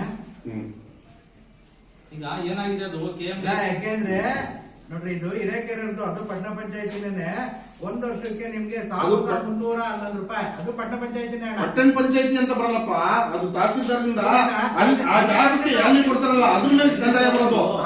ಈ ಮನೆ ಮತ್ತೆ ಕಂದಾಯ 30% ಜಾಸ್ತಿ ಆಯ್ತು ರಿಜಿಸ್ಟರ್ದು. ಅವಾಗ ಮತ್ತೀಗ ಎಲ್ಲಿ ಜಾಸ್ತಿ ಮಾಡಿದಾರೆ ಉಳಿಯೋದು ಎಲ್ಲಿ ಜಾಸ್ತಿ ಮಾಡಿದ್ರೆ ಇನ್ನೊಂದ್ ಸ್ವಲ್ಪ ಕಂದಾಯ ಜಾಸ್ತಿ ಬರುತ್ತೆ. ಆಮೇಲೆ ಅಲ್ಲಿಂದ ನಮ್ ಗೈಡ್ ಲೈನ್ ಬರ್ತಿರುತ್ತೆ, ವರ್ಷ 7% ಜಾಸ್ತಿ ಮಾಡ್ಬೇಕು ಅಂತ. ನಾವ್ 7% ಮಾಡ್ತಿಲ್ಲ, ಯಾಕಂದ್ರೆ ಎಲ್ಲಾದು ಅವರಿಗೆ ಜನಗಳಿಗೆ ಸೌಕರ್ಯ ಆ ಟೈಪಿಗೆ ಕೊಡಕ್ ಆಗ್ತಿಲ್ಲ ನಮ್ ಕೈಗೆ ಅಂತ ನಾವು 3% ಮಾಡಿದ್ವಿ. ಸತಿ 7% ವರ್ಷ ಬಂದ್ರು. ಹೋದ್ ಸತಿ 2 ಮಾಡಿದ್ವಿ, ಈ ಸತಿ 3 ಮಾಡಿದ್ವಿ. 3 ಮಾಡಿದ್ ಏನ್ ಉದ್ದೇಶ ಅಂತಂದ್ರೆ ಅದೇ 10 ಕೋಟಿ ಕೊಟ್ಬೇಕಲ್ಲ, 1% ಜಾಸ್ತಿ ಆದ್ರೆ ಒಂದ್ ಸ್ವಲ್ಪ ಕಲೆಕ್ಷನ್ ಆಗುತ್ತೆ, ಅವ್ರಿಗೆ ಕಟ್ಟಕ್ಕೆ ಅನುಕೂಲ ಆಗುತ್ತೆ ಅಂತ ಹೇಳಿ. ಅಲ್ಲಿ ಪಟ್ಟಣ ಪಂಚಾಯತಿ ಅಂತ ಬರಲ್ಲ, ಆ ಜಾಗಕ್ಕೆ ಎಲ್ಲಿ ಕಟ್ತಾರ ಅವಾಗ ಡಿಪೆಂಡಬಲ್. ಈಗ ಹೈಯೆಸ್ಟ್ ಅಂದ್ರೆ ಗಾಂಧಿಪೇಟೆ ಹೇಳ್ತಿದ್ದೀರಲ್ವಾ? ಗಾಂಧಿಪೇಟೆ ಅಲ್ಲ, ಹೈಯೆಸ್ಟ್ NH 150 ರೋಡ್ ಏನಿದೆ ಸ್ಕ್ವೇರ್ ಫೀಟ್ ಏನಿದೆ? ಅದನ್ನ 4,000 ಇದೆ, ಇದು 2,600 ರೂಪಾಯಿನೂ ಇದೆ. ಊರೊಳಗೆ ಒಂದು 2,800 ಇದಾವೆ. ಅಲಿಲೇಷನ್ ಲ್ಯಾಂಡ್ ಎಲ್ಲ ಬಂದು 2,800 3,000 ತನಕ ಬಂದ್ಬಿಡ್ತಾರೆ. ಈ ಗ್ರಾಮ ಠಾಣ ಬಂದಾಗ 2,500 2,600 ಕೊಡ್ತಾರೆ. ಇದು ಗ್ರಾಮ ಠಾಣ ಅಲ್ವಾ, ಇದು ಆಲಕಟ್ಟೆ. ಅದೇ ಆ ಭಾಗಕ್ಕೆ ಅವಲೇ ಜಾಸ್ತಿ ಬರುತ್ತೆ, ನಿಮ್ಮ ಈ ಕಡೆ ಅಲಿಲೇಷನ್ ಈ ಭಾಗಕ್ಕೆ ಅವಲೇ ಕಮ್ಮಿ ಬರುತ್ತೆ. 2,500 600 4,000 ಸ್ಕ್ವೇರ್ ಫೀಟ್. ಆಮೇಲೆ ಇನ್ನೊಂದೇನು ಅಂದ್ರೆ ನಮ್ಮ ಮೇನ್ ರೋಡ್ BH ರೋಡ್ ಅಲ್ಲಿ ಏನು ಚರಂಡಿ ಇದೆಯಾ, ನಮ್ಮ ಅಧ್ಯಕ್ಷ ಮನೆ ಮುಂದ್ಗಡೆನೆ ಮರದ ತೊಗಡಿ ಎಲ್ಲ ಹಾಕಿ ಬಿಟ್ಟಿದ್ದಾರೆ ಯಾರೋ ಮುಸ್ಲಿಂ ಫ್ಯಾಮಿಲಿ.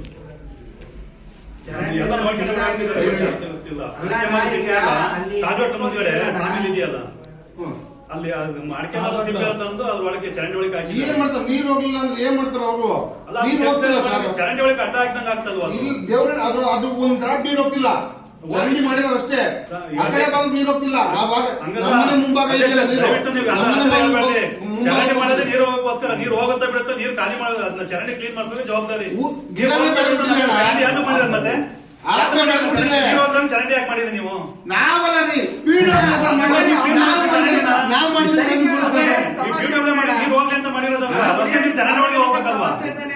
ಹೌದು, PWದಲ್ಲಿ ಇವಾಗ PWದಲ್ಲಿ ಆಪೆ ಬೆಳೆದಿದೆ, ಚರಂಡಿ ಕೆಲಸ ಬೆಳೆದಿದೆ, ಏನು ಪ್ರಯೋಜನ ಇಲ್ಲ. ಚರಂಡಿ ಅವರು ಚರಂಡಿ ಮಾಡಿರೋರು ರಸ್ತೆ ಅವರು BH ರಸ್ತೆ ಅವ್ರು ಯಾವ್ದು ಮಾಡಿದ್ದಾರೆ? ನೀರು ಹೋಗ್ಲಿ ಅಂತ ಮಾಡಿದ್ದಾರೆ, ನೀವು ಕ್ಲೀನ್ ಮಾಡ್ತಾ ಜವಾಬ್ದಾರಿ ನಮ್ದಲ್ಲ ಸರ್, ಅದಕ್ಕೂ ಅವರೇ ಬರೋದು, ಅವರೇ ಕ್ಲೀನ್ ಮಾಡ್ಬೇಕು. ಸ್ವಾಮಿನಾರು ಏನು ಅಬ್ಜೆಕ್ಷನ್ ಮಾಡಂಗೇ ಇಲ್ಲ. ಅಬ್ಜೆಕ್ಷನ್ ಮಾಡ್ಕೋಬೇಕು. ಅವ್ನು ಹೇಳಿ ಒಂಚೂರು ಮುಂದ್ಗಡೆ ಇರ್ತಿರೋದು ಒಂಚೂರು ಹೇಳಿ ಸರ್ ನೀವು. ಹಂಗೆ ಸದಾ ಬಿಟ್ಕೊಂಡ್ರೆ ಅವ್ನು ಇವತ್ತು ಇನ್ನೊಬ್ಬ ಆಗ್ತಾನೆ, ನಾಳೆ ಇನ್ನೊಬ್ಬ ಆಗ್ತಾನೆ. ಈಗ ಅವನೇನ್ ಹೇಳ್ತಾನೆ, ಆಯ್ತಪ್ಪ ನಾನು ಬಿಡಲ್ಲ, ಅಲ್ಲಿ ಲಾಟ್ ಡೆಡ್ ಹ್ಯಾಂಡ್ ಇದೆಯಲ್ಲ SLR ಬಂಕತ್ರ ಅಲ್ಲಿ ಮುಂದಕ್ಕೆ ಹೋಗಿ ಮಾಡ್ರಪ್ಪ ನೀರ, ನಾನು ಮುಟ್ತೀನಿ ಇಲ್ಲಿ ಅಂತ. ಈಗ ಅದ್ ಹೇಳ್ತಿರಲ್ವಾ, ನಾಳೆ ನಮ್ಮ ಈರುಳ್ಳಿ ಸಿಪ್ಪೆ ತಗೊಂಬಂದ ರೋಳಿಗೆ ಹಾಕ್ತಾರೆ, ಇನ್ನೊಬ್ರು ಈರುಳ್ಳಿ ಸಿಪ್ಪೆ ಕತ್ತಿ ಸಿಪ್ಪೆ ತಂದು ಇನ್ನೊಬ್ರು ಹಾಕ್ತಾರೆ. ಒಬ್ರು ಮಾಡಿದ್ರೆ ಎಲ್ಲರೂ ಮಾಡ್ಕೊಂಡು ಹೋಗ್ತಾರೆ. ದಯವಿಟ್ಟು ಅದು ಚರಂಡಿ ಒಳಗೆ ಏನು ಇರಬಾರ್ದು, ಅದು ಎಲ್ಲರೂ ಸ್ಟಾಪ್ ಆಗಿದೆ. ಭೈರವ ಪ್ರಿಂಟಿಂಗ್ ಪ್ರೆಸ್ ಇರ್ಬೇಡ, ಅಲ್ಲಿ ಕ್ಲೋಸ್ ಮಾಡ್ಬಿಟ್ಟು ಈ ಕಡೆಗೆ ನೀರು ಬಿಟ್ರು ನಮ್ಮನೆ ಮನೆ ಮುಂದಾಸಿ ನೀರು ಅಲ್ಲೇ. ಅದಕ್ಕಾಗಿ ಈ ಲೈನಾಗ ಆಪೆಲ್ಲ ಬೆಳಿತೈತೆ, ಈ ಲೈನಾಗ ಅವ್ರಿಗೆ ಬೇಲಿ ಎಲ್ಲ ಬೆಳಿತೈತೆ. ನಿಮ್ 10 ತಂದಿದೀವಿ, ನಿಮ್ಗೂ ಗೊತ್ತು, ನೀವು ಸ್ಟ್ರೈಕ್ ಮಾಡಿದ್ರ ಎಲ್ಲಾ ಮಾಡಿದಿರ ಅಂತ. ಅದ್ ಬಿಟ್ಬಿಟ್ಟು ಇನ್ನೇನ್ ಇಂಪ್ರೂವ್ ಆಗ್ಬೇಕು ಹೇಳ್ರಿ. ಅದು ಚರಂಡಿದು ರೋಡಿಂದು ಇವತ್ತಿನ ಸಾಲ ಆಗೋದಲ್ಲ, 1 ವರ್ಷ 2 ವರ್ಷ ಬೇಕೇ ಬೇಕು. ಉಳಿಯಾರಲ್ಲಿ ಮಶಾಣ ಬೇಕು ನಮಗೆ, ದಯವಿಟ್ಟು ಇದಕ್ಕೆ ಹೋದ್ ಸಲ ಹೇಳಿದ್ದು ಈ ಸಲನು ಬೇಕು. ಮಶಾಣಕ್ಕೆ ಲೆಟರ್ ಬರ್ದಿದೆ ಸರ್ ತಹಸೀಲ್ದಾರ್ಗೆ. ಯಾವ್ದು ಬರ್ತಿಲ್ಲ, ಲ್ಯಾಂಡ್ ನಮ್ದಿಲ್ಲ, ಗೌರ್ಮೆಂಟ್ ಇಂದ ಗೌರ್ಮೆಂಟ್ ಲ್ಯಾಂಡ್ ಹಚ್ಕೊಂಡ್ರೆ ನೀವು ಮಶಾಣ ಕೊಡಕ್ ಆಗಲ್ಲ ಉಳಿಯಾರಿಗೆ. ಯಾಕೆಂದ್ರೆ ಉಳಿಯಾರಲ್ಲಿ ಗೌರ್ಮೆಂಟ್ ಲ್ಯಾಂಡ್ ಇಲ್ಲ. ನೀವು ಸುತ್ತ ಈಗ ಅಕಸ್ಮಾತ್ ಹೋದ್ರಿಲ್ಲ ಅಂದ್ರೆ ಇದೆ 2 ಕಿಲೋಮೀಟರ್ ಇದೆ. ಅವ್ರಿಗೆ ಹೋಗೋ ವ್ಯವಸ್ಥೆ ನಾವು ಪಂಚಾಯತಿಂದ ಮಾಡ್ತೀವಿ. ಮುಖ್ಯ ವಾಹನ ಬುಕ್ ಮಾಡಿದೀವಿ, ಅದಕ್ಕೆ ಅದು ಸಪ್ಲೈ ಕೊಡಕ್ಕೆ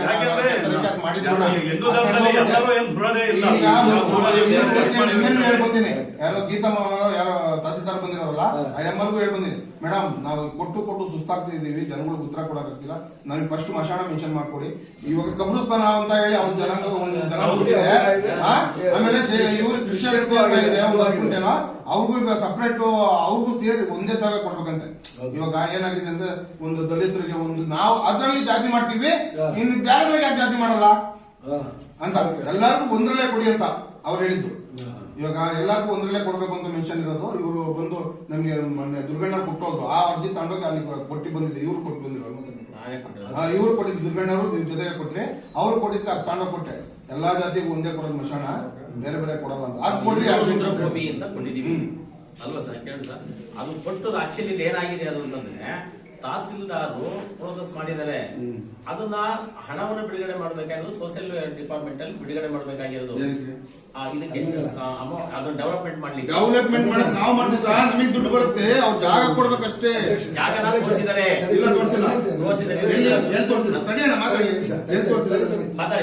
ಏನಾಗಿದೆ ಗೊತ್ತಾ, ಈಗ ಹಿಂದೂ ಸ್ಮಶಾನ, ಹಿಂದೂ ರುದ್ರಭೂಮಿ ಅಂತ ಅಂದ್ಬಿಟ್ಟು ಅವ್ರು ಏನ್ ಮಾಡ್ತಾರೆ, ನಮ್ಮ ವಸತಿ ಮಿನಿಸ್ಟ್ರು ಸದಾ ದುಡ್ಡು ಹಾಕೋರು 8 ಲಕ್ಷ 9 ಲಕ್ಷ ದುಡ್ಡು ಹಾಕೋರು. ಅದೇನಾಯ್ತು ಅಂದ್ರೆ ಒಂದೇ ಮಶಾಣ ಇರೋದು ಹಿಂದೂ ಮಶಾಣ ಅಂತ ಅದಕ್ಕೆ ಇದಕ್ಕೆ ಹಾಕೋದು, ಅದು ಬರ್ನಿಂಗ್ ಇದಕ್ಕೆ ಹಾಕೋದು. ನಾವು ಊಳವರು ಇದೀವಿ, ಊಳಕ್ಕೆ ನಮಗೆ ಭೂಮಿ ಬೇಕು. ಯಾಕೆಂದ್ರೆ ಇಷ್ಟು ವರ್ಷ ಆಗಿದೆ, ನಮ್ಮ ಪಂಚಾಯತಿ ಆಗಲಿ ಇಷ್ಟು ವರ್ಷದಿಂದಲೂ ಯಾವ ತರದ ಕ್ರಮ ತಗೊಂಡಿಲ್ಲ. ಅದಕ್ಕಾಗಿ ಒಂದು ಯಾವಾಗ ಇವರು ದೇವರಾಜರಸಿದ್ದಾಗಲೇ ಇದು ಎಲ್ಲ ಪ್ರತಿ ಇದಕ್ಕೂ ರುದ್ರಭೂಮಿ ಇರಬೇಕು ಅಂತ ಅಂದ್ಬಿಟ್ಟು ಅವತ್ತ ಇದಾಯಿತು. ಆವತ್ತಿಂದ ಇವತ್ತವರೆಗೂ ಗ್ರಾಮ ಪಂಚಾಯತಿ ಲೆವೆಲಿಂದಲೂ ಕೇಳ್ಕೊಂಡ್ಬಂದಿದ್ದಾರೆ, ನಾವು ಇದು ರುದ್ರಭೂಮಿ ಜಾಗ ಕೊಟ್ಟಿಲ್ಲ. ಆ ಜಾಗ ಕೊಡೋಕೆ ಒಂದು ವ್ಯವಸ್ಥೆ ಏನಾದ್ರು ರಿವ್ಯೂ ಮಾಡಿದ್ರೆ ಅದಕ್ಕೆ ಇಂಥದೇ ಅಂತ ಫಿಕ್ಸ್ ಮಾಡ್ಕೋಬಹುದು. ಬರೀ ಕೆರೆ ತೋರಿಸಿದ್ರು, ನಾವು ಪ್ರತಿಸಲ ಬಂದಾಗೆಲ್ಲ ಹೇಳ್ತಾನೆ ಇರ್ತೀವಿ, ನೀವು ಹೇಳ್ತಾನೆ ಇರ್ತೀರ, ಕಾರ್ಯಕ್ರಮಕ್ಕೆ ಯಾವ್ದು ಬರ್ತಾ ಇಲ್ಲ. ದಯವಿಟ್ಟು ಇದು ಮಶಾಣದೊಂದು ಅವಶ್ಯಕತೆ ಇದೆ. ನಾವು ಮುಂದೆಲ್ಲ 5-3 ಲೆಟರ್ ಹಾಕಿದ್ವಿ, ಅಲ್ಲಿ ಬಂದು ಜಾಗ ಮೆನ್ಷನ್ ಮಾಡಿ ಜಾಗ ಗುರುತಿಸ್ಕೊಡಲ್ಲ. ಈಗ ನೋಡಿ, ಹುಳಿಯಾರಲ್ಲಿ ಕಸ ಹಾಕಕ್ಕೆ ಜಾಗ ಇಲ್ಲ. ಈಗ 14ನೇ ತಾರೀಕು ನಾವು ಕರ್ಕೊಂಡೋಗಿ ಕೆಂಕೆರೆಗೆ ನಿಂತ್ಕೊಂಡು ರಿಸರ್ವ್ ಕರ್ಸ್ಕೊಂಡು ನಿಂತ್ಕೋಬೇಕಾಗಿದೆ ಪರಿಸ್ಥಿತಿ. ಇವಾಗ ನೋಡ್ರಿ, ಅವ್ರೇನ್ ಹೇಳ್ತಾರೆ, ಹುಳಿಯಾರ್ನ ಹಾಕಿ ಕಸ ಅಲ್ಲ ಹಾಕ್ತೀರ ಅಂತ. ಹುಳಿಯಾರಲ್ಲಿ ಇಲ್ಲೆಲ್ಲ ವಹಿವಾಟ ಮಾಡ್ತಿದಾರೆ ಎಲ್ಲರೂ, ಆ ಜನಾಂಗ ಎಲ್ಲಾ ಜನಾಂಗನು ಬಂದು ಆ ಕೆಂಕೆರೆಯಿಂದ ಬಂದು ಮಾಡ್ತಿದೆ. ಅವ್ರು ಮಾತ್ರ ಬಂದು ವ್ಯವಹಾರ ಮಾಡ್ಕೊಂಡು ಗಲೀಜ್ ಹಾಕಕ್ಕೆ ಓಕೆ, ಇಲ್ಲಿ ವಾಸ ಮನೆ ಇರಕ್ಕೆ ಓಕೆ. ನಮ್ಮ ಜಾಗನ ಅಲ್ಲಿ ಅವ್ರ ಜಾಗಕ್ಕೆ ಏನಲ್ಲ, ಸರ್ಕಾರ ಜಾಗ ಬೌಂಡ್ರಿ ಮಾಡ್ಕೊಂಡು ಕ್ಲೀನ್ ಮಾಡ್ಕೊಂಡು ಅದನ್ನ ಡಿಸ್ಪ್ಲೇ ಹೊರಗಡೆ ಮಾಡ್ಕೊಂಡು ಗೊಬ್ಬರ ಮಾಡ್ಕೊಂತೀವಿ, ಏನು ಅಂತ ವಾಸನೆ ಬರೋದು ಮಾಡಲ್ಲ ಅಂತಂದ್ರೂ ಜಾಗ ಬಿಡ್ತಿಲ್ಲ. ಇನ್ ನೋಡ್ರಿ, ಇವಾಗ ಊರೊಳಗೆಲ್ಲ ಕಸ ಚರಂಡಿದು ಅದು ಕ್ಲೀನ್ ಮಾಡಿಲ್ಲ, ಇದು ಕ್ಲೀನ್ ಮಾಡಿಲ್ಲ ಅಂತ ಸಾರ್ವಜನಿಕರಿಗೆ ಏನು ಗೊತ್ತಾಗಲ್ಲ. ನಮ್ಗೆ ಅನ್ನಲೇಬೇಕು, ಅಧಿಕಾರದಲ್ಲಿ ಕೂತ್ಕೊಂಡಿದೀವಿ ಅದು ಅಂತಾರೆ, ಅವ್ರಿಗೆ ಗೊತ್ತಿರಲಿಲ್ಲ ಅಂತಾರೆ, ಗೊತ್ತಿದ್ರೆ ಯಾರು ಅನ್ನಲ್ಲ ಅಲ್ವಾ? ಇವಾಗ ನೋಡ್ರಿ, ಆ ಜಾಗಕ್ಕೆ 14ನೇ ತಾರೀಕು ಫೈಟ್ ಮಾಡ್ಬೇಕು. ಅವತ್ತು ಇವಾಗ ಬರ್ರಿ, ಎಲ್ಲರೂ ಹೋಗೋಣ, ಎಲ್ಲರೂ ನೀವು ಕೊಡ್ರಿ, ಹೋಗಿ ಒಂದ್ ಸ್ವಲ್ಪ ಮಾತಾಡೋಣ ಅವ್ರ ಹತ್ರ, ಅವ್ರಿಗೆ ಏನಾದ್ರು ತೊಂದರೆ ಆಗಲ್ಲ. ಸರ್, ನೀವ್ ಹೇಳಿದ್ರಿ ಹಿಂದೂ ರುದ್ರಭೂಮಿಗೆ ತೇಜಸ್ವಿನಿ ಮೇಡಮ್ ಅವರು ಸ್ಪೇಸ್ ನ ನಿಜವಾಗ್ಲೂ ಅವರು ಕೊಟ್ಟಿದ್ರು. ಅವ್ರು ನಮಗೆ ವಾಟ್ಸ್ಆಪ್ ಅಲ್ಲಿ ಕಳಿಸಿದ್ರು, ನಾವು ಅವರಿಗೆ ಅವರಿಗೆ ಕೊಟ್ಟಿದ್ವಿ, ನನಗೆ ಕೊಟ್ಟಿದ್ರು. ನಾನೇ ಹೋಗಿ ಡೈರೆಕ್ಟ್ ಡಿಮ್ಯಾಂಡ್ ಮಾಡಿದೆ. ಡಿಮ್ಯಾಂಡ್ ಮಾಡೋದಕ್ಕೆ ತೋರಿಸಿರು, ಸರ್ವೆ ನಂಬರ್ ಸಮೇತ ತೋರಿಸಿರು.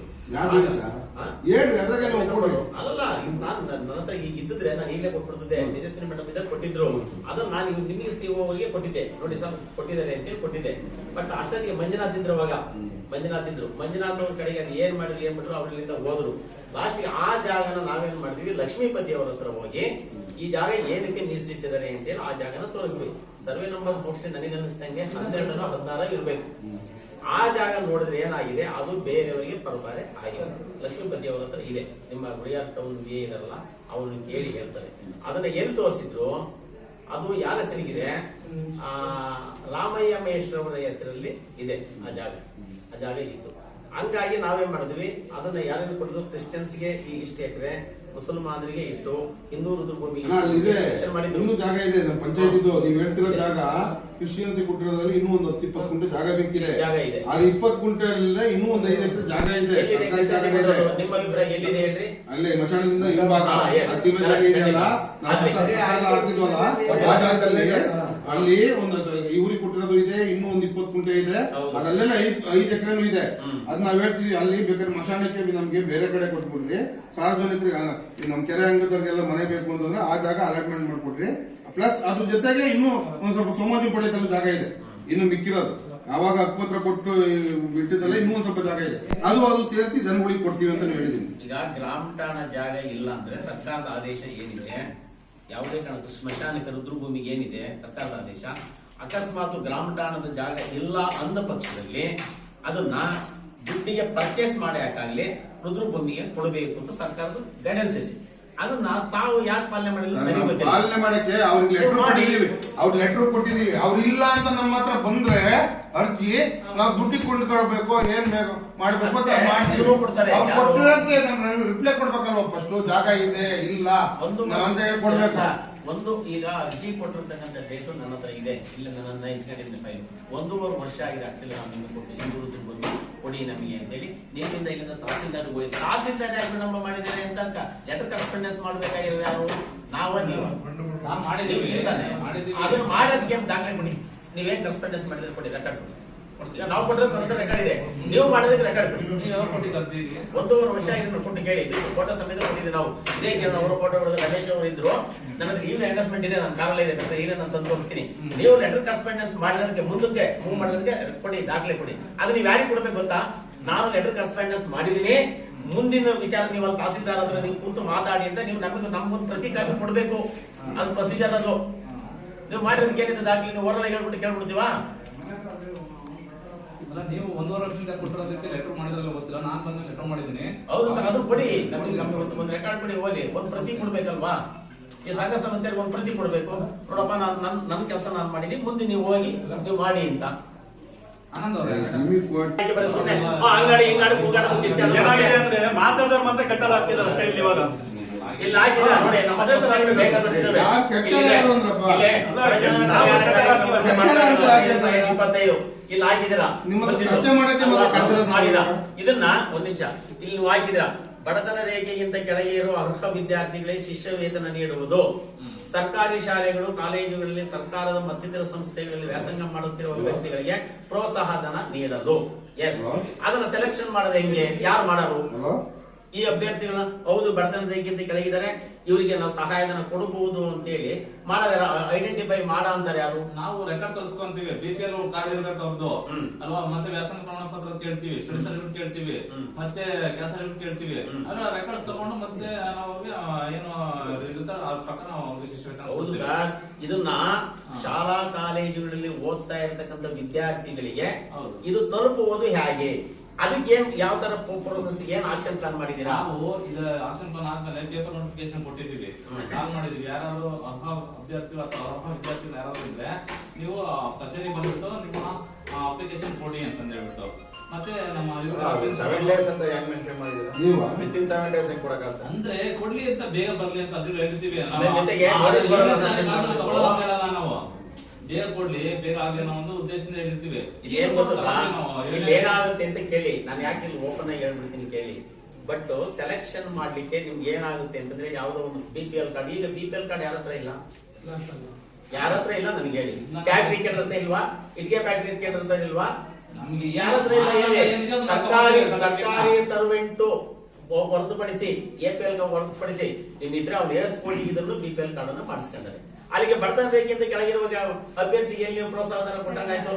ಒಳಗೆ ಯಾರಿದ್ದಾರೆ ಅದನ್ನ ಇನ್ಕಮ್ ಸರ್ಟಿಫಿಕೇಟ್ ಅನ್ನ ನಾವು ಸರ್ಟಿಫೈಡ್ ಮಾಡಿ ತಹಸೀಲ್ದಾರ್ ಆ ಪ್ರೆಸೆಂಟ್ ಇನ್ಕಮ್ ಸರ್ಟಿಫಿಕೇಟ್ ತಗೋತೀವಿ. ಆ 3 ಲಕ್ಷದ ಆದಾಯದೊಳಗೆ ಯಾವ ಮಕ್ಕಳು ಬರ್ತವೆ ಅದರಲ್ಲಿ ಸೆಲೆಕ್ಟ್ ಮಾಡ್ಕೋತೀವಿ. ಅದರೊಳಗೆ ಅಪ್ಲಿಕೇಶನ್ ಎಲ್ಲರೂ ಹಾಕ್ತಾರೆ. ಅವಾಗ ನಾವು 3 ಲಕ್ಷದ ಆದಾಯದೊಳಗಿರೋ ಮಕ್ಕಳು ಜಾಸ್ತಿ ಅದರಲ್ಲಿ ಪರ್ಸೆಂಟೇಜ್ ಬೇಸ್ ಕೊಡ್ತಾ ಹೋಗ್ತೀವಿ. ಅವ್ರಿಗೆ ಜಾಸ್ತಿ ಯಾವ ಪರ್ಸೆಂಟೇಜ್ ಇರುತ್ತೆ ಅವ್ರಿಗೆ ರಿಯಾಯಿತಿ ಕೊಡ್ತೀವಿ ಮಾರ್ಕ್ಸ್ ಮೇಲೆ. ಅಂದ್ರೆ ಅವರು ಪರ್ಸೆಂಟೇಜ್ ಮೇಲೆ ಎಷ್ಟೆಂತ ಅಂದ್ರೆ ಎಷ್ಟನೇ ತರಗತಿಯಿಂದ ಎಷ್ಟನೇ ತರಗತಿಯಿಂದ SSCಗಿದೆ, PUCಗಿದೆ. ಅಲ್ಲ ಇಲ್ಲಿ ಅದು ಮೆನ್ಷನ್ ಆಗಿಲ್ಲ. ಹೇಳಿದ್ರು ನೋಡಿ, ನೀವು ಹೇಳಿದ್ರು ನೋಡಿ, ಶಾಲಾ ಕಾಲೇಜು ಅಂತ ಹೇಳಿದ್ರು ನೋಡಿ. ಹೌದು ಹೌದು, ಅಲ್ಲ ಶಾಲಾ ಕಾಲೇಜುಗಳು ಅಂತಂದ್ರೆ ಎಷ್ಟೇ ತರಗತಿಯಿಂದ ಎಷ್ಟೇ ತರಗತಿಯಿಂದ SLC ಇಂದ PU ನ SLC ನಲ್ಲಿ ಓದಿರುವಂತ ಮಕ್ಕಳು SLC ನಲ್ಲಿ ಪ್ರೀವಿಯಸ್ ಅಲ್ಲಿ ಪಾಸ್ ಆಗಿರ್ತಾರೆ. ಅವ್ರ ಪರ್ಸೆಂಟೇಜ್ ಇರುತ್ತೆ, ಅವ್ರ ಇನ್ಕಮ್ ಇರುತ್ತೆ, ಅವ್ರನ್ನ ನಮ್ಗೆ ಅಪ್ಲೈ ಮಾಡ್ತಾರೆ. ಅಲ್ಲಿ ಇಷ್ಟು ಮಿನಿಮಮ್ ಇದೆ ನಮ್ದು ಅಮೌಂಟ್ ಇಷ್ಟು ಇರುತ್ತೆ. ಅದಕ್ಕಿಂತ ಹೆಚ್ಚುವರಿ ಆದಾಗ ನಾವು ಅದ್ರಲ್ಲಿ ಕ್ರೈಟೀರಿಯಾ ಹುಡುಕ್ತೀವಿ. ಪರ್ಸೆಂಟೇಜ್ ಅನ್ನ ಇದು ಮಾಡೋದು ಇಲ್ಲ. ಆದಾಯದಲ್ಲಿ 3 ಲಕ್ಷದೊಳಗಿರುತ್ತೆ, 1,70,000 ಇರ್ಬೋದು, 1,60,000 ನಾವು ಕ್ರಿಯೇಟ್ ಕೊಡ್ಬೇಕಾಗುತ್ತೆ. ಅಂದ್ರೆ ಕ್ರೈಟೀರಿಯಾ ಮಾಡ್ಕೊಂಡು ನಾವು ಸೆಲೆಕ್ಟ್ ಮಾಡ್ಕೊಳ್ತೀವಿ. SLC ಅವ್ರಿಗೆ 3,000 ಇದೆ, PUC ಮಕ್ಕಳಿಗೆ 4,000 ಇದೆ, ಡಿಗ್ರಿನಲ್ಲಿ ಓದೋಂಥವ್ರಿಗೆ 6,000 ಇದೆ. ಆತರ ನಾವು ಒಟ್ಟು ನಮ್ದಲ್ಲಿ ಅಮೌಂಟ್ ಇರೋದು 28,000 ಏನೋ ಇದೆ. ಆ ಅಮೌಂಟ್ ಎಷ್ಟು ಅಪ್ಲಿಕೇಶನ್ ಬರುತ್ತೆ ಅದನ್ನ ಪ್ರಿಯಾರಿಟಿ ವೈಸ್ ಮಾಡಿ ಮಾಡ್ಕೊಡ್ತೀವಿ. 1.80 ಅದರಲ್ಲಿ ಈಗ ಶಿಕ್ಷಣಕ್ಕೆ ಅಂತ ಎಷ್ಟು ಉಳ್ಕೊಳ್ಳುತ್ತೆ ಅಷ್ಟು ನೋಡ್ಬಿಟ್ಟು ನಾವು ಪ್ರಿಯಾರಿಟಿ ಕೊಡ್ತೀವಿ. ಮಕ್ಕಳು ಅಪ್ಲಿಕೇಶನ್ ಎಷ್ಟು ಕೊಡ್ತಾರೆ ಅದು ಮೇನು. ಮಾಸ್ಟರ್ ಡಿಗ್ರಿ ಮಾಡ್ತಿರೋರ್ಗಿಲ್ಲ ಎಲ್ಲರಿಗೂ ಇದೆ. ಮಾಸ್ಟರ್ ಡಿಗ್ರಿ ಮಾಡೋರಿಗೆ 10,000 ಇದೆ, ಅದನ್ನ ಕೊಡ್ತೀವಿ. ಬಟ್ ಇನ್ನೊಂದು ಏನಾಗುತ್ತೆ ಅಂತಂದ್ರೆ ನಾವು ಯಾಕೆ ಪ್ರಶ್ನೆಯನ್ನ ಅವರಿಗೆ CO ಅವರಿಗೆ ಹೇಳಿದ್ವಿ ಅಂತಂದ್ರೆ ಪ್ರಾಮಾಣಿಕವಂತ ವಿದ್ಯಾರ್ಥಿಗೆ ಅದು ಸಿಗಲ್ಲ. ಆ ಒಂದು ಉದ್ದೇಶದಿಂದ ಇದು ಪಬ್ಲಿಕ್ಸ್ ಗೆ ಸಾರ್ವಜನಿಕರಿಗೆ ಎಲ್ಲರೂ ಗೊತ್ತಾಗೋ ರೀತಿಯಲ್ಲಿ ಅನೌನ್ಸ್ಮೆಂಟ್ ನೀವು ಮಾಡಿಸ್ಬೇಕು. ದಯಮಾಡಿ ನೋಟಿಸ್ ಭಯಪರಾಗಿ ಆಗ್ತಾರೆ. ಯಾಕೆ ಕೌನ್ಸಿಲರ್ ಆಗ್ಲಿ ಯಾರೇ ಕರ್ಕೊಂಡ್ಬಂದ್ರೆ ಅವ್ನ ರೆಕಾರ್ಡ್ ಕರೆಕ್ಟ್ ಆಗಿತ್ತು ಅಂದ್ರೆ ಕೊಡೋದು. ನಾವ್ ರೆಕಾರ್ಡ್ ಇರೋಷನ್ ಇತ್ತು ಸಪೋರ್ಟ್ ಮಾಡಿ ಕೊಡೋದ್ರಲ್ಲ. ಈಗ ಪ್ರಾಮಾಣಿಕವಾಗಿರತಕ್ಕಂಥ ಮಕ್ಕಳಿಗೆ ಯಾರು ಬೇಕಾದ್ರೂ ಕೊಡಿಸ್ಲಿ, ನಮ್ಗೆ ತುಂಬಾ ಸಂತೋಷ. ಅದನ್ನ ಅನೌನ್ಸ್ಮೆಂಟ್ ಗೊತ್ತಾಗಿ ಸಾರ್ವಜನಿಕರಿಗೆ ಯಾರಿಗೆ ಎಲ್ಲರೂ ಪೇಪರ್ ನೋಡೋದೇ ಇರಲ್ಲ. ಆಮೇಲೆ ಶಾಲಾ ಕಾಲೇಜುಗಳಿಗೆ ಇನ್ನೊಂದು ಸಣ್ಣ ಮಾಡ್ಬೋದಾಯ್ತಲ್ಲ ನೀವು. ಆ ಶಾಲಾ ಕಾಲೇಜುಗಳಿಗೆ ಸಣ್ಣ ಇದನ್ನ ಒಂದು ಚಿಕ್ಕದೊಂದು ಪಾಂಪ್ಲೆಟ್ ಪ್ರಿಂಟ್ ಮಾಡಿಸಿ ಆಯಾ ಸ್ಕೂಲ್ಗಳಿಗೆ ಕೊಟ್ಬಿಟ್ರೆ ಎಲ್ಲಾ ವಿದ್ಯಾರ್ಥಿಗಳಿಗೂ ಗೊತ್ತಾಗುತ್ತೆ. ಎಲ್ಲಾ ವಿದ್ಯಾರ್ಥಿಗಳು ತಂದು ಅವ್ರು ಓದಿರ್ತಕ್ಕಂಥ ಸರ್ಟಿಫಿಕೇಟ್ ತಂದು ಕೊಡ್ತಾರಲ್ಲ. ಮಾಡ್ತಾ ಇದೀರಾ, ಅದು ಖರ್ಚಾಗಲ್ಲ. ಎಷ್ಟು ಎಲ್ಲಾ ಬರ್ತಾರೆ, ಯಾಕೆ ಮಾಡ್ಕೊಡ್ಬಾರ್ದು? ಇವ್ರಿಗೆ ಕೊಡಕ್ ಬರಲ್ಲ ಕಣೆ, ಇವ್ರಿಗೆ ಕೊಡಕ್ ಬರಲ್ಲ ಕಣೆ ಅಂತ ಹೇಳಕ್ ಇರೋದು 28,000 ಎಷ್ಟು ಜನಕ್ಕೆ ಅಂತ ನಮ್ಮ ಜನಕ್ಕೆ ಆಗುತ್ತೆ ಅಂತೀರಾ. ಅದೇ ಬಹಳ ಜನ ಆಗಿದೆ. ಅವರಂತೂ ಅಲ್ಲಂತೂ ಅಣ್ಣ ನೀವ್ ನಂಬ್ತಿರೋ ಬಿಡ್ತಿರೋ ಮಾತಿದ್ರೆ ಪಂಚಾಯತಿ ಒಳಗೆ ಅಷ್ಟೊಂದು ವಿಡಿಯೋಗಳೆಲ್ಲ ನೋಡ್ತೀವಿ. ಅವ್ರ ಹೆಂಡತಿ ಮಕ್ಳಿಗೆ ಯಾರಾಗ್ತಾರೆ, ಅವ್ರ ಹೆಂಡತಿ ಮಕ್ಳಿಗೆ ಯಾರಾಗ್ತಾರೆ ಅಂತ ಅಲ್ಲಿ ಮಕ್ಳು ಹುಡುಗರೆಲ್ಲ ಓಡಾಡ್ತಿರ್ತಾರೆ ಕಣ. ಅವ್ರದ್ದೇನ್ ಆಗ್ಬೇಕಣ್ಣ? ಸ್ಕೂಲ್ ನಾಯಿಗಳು ಆದಷ್ಟು ಬೇಗ ಸ್ಕೂಲ್ನವ್ರ ಬಂದು ಬೇಡ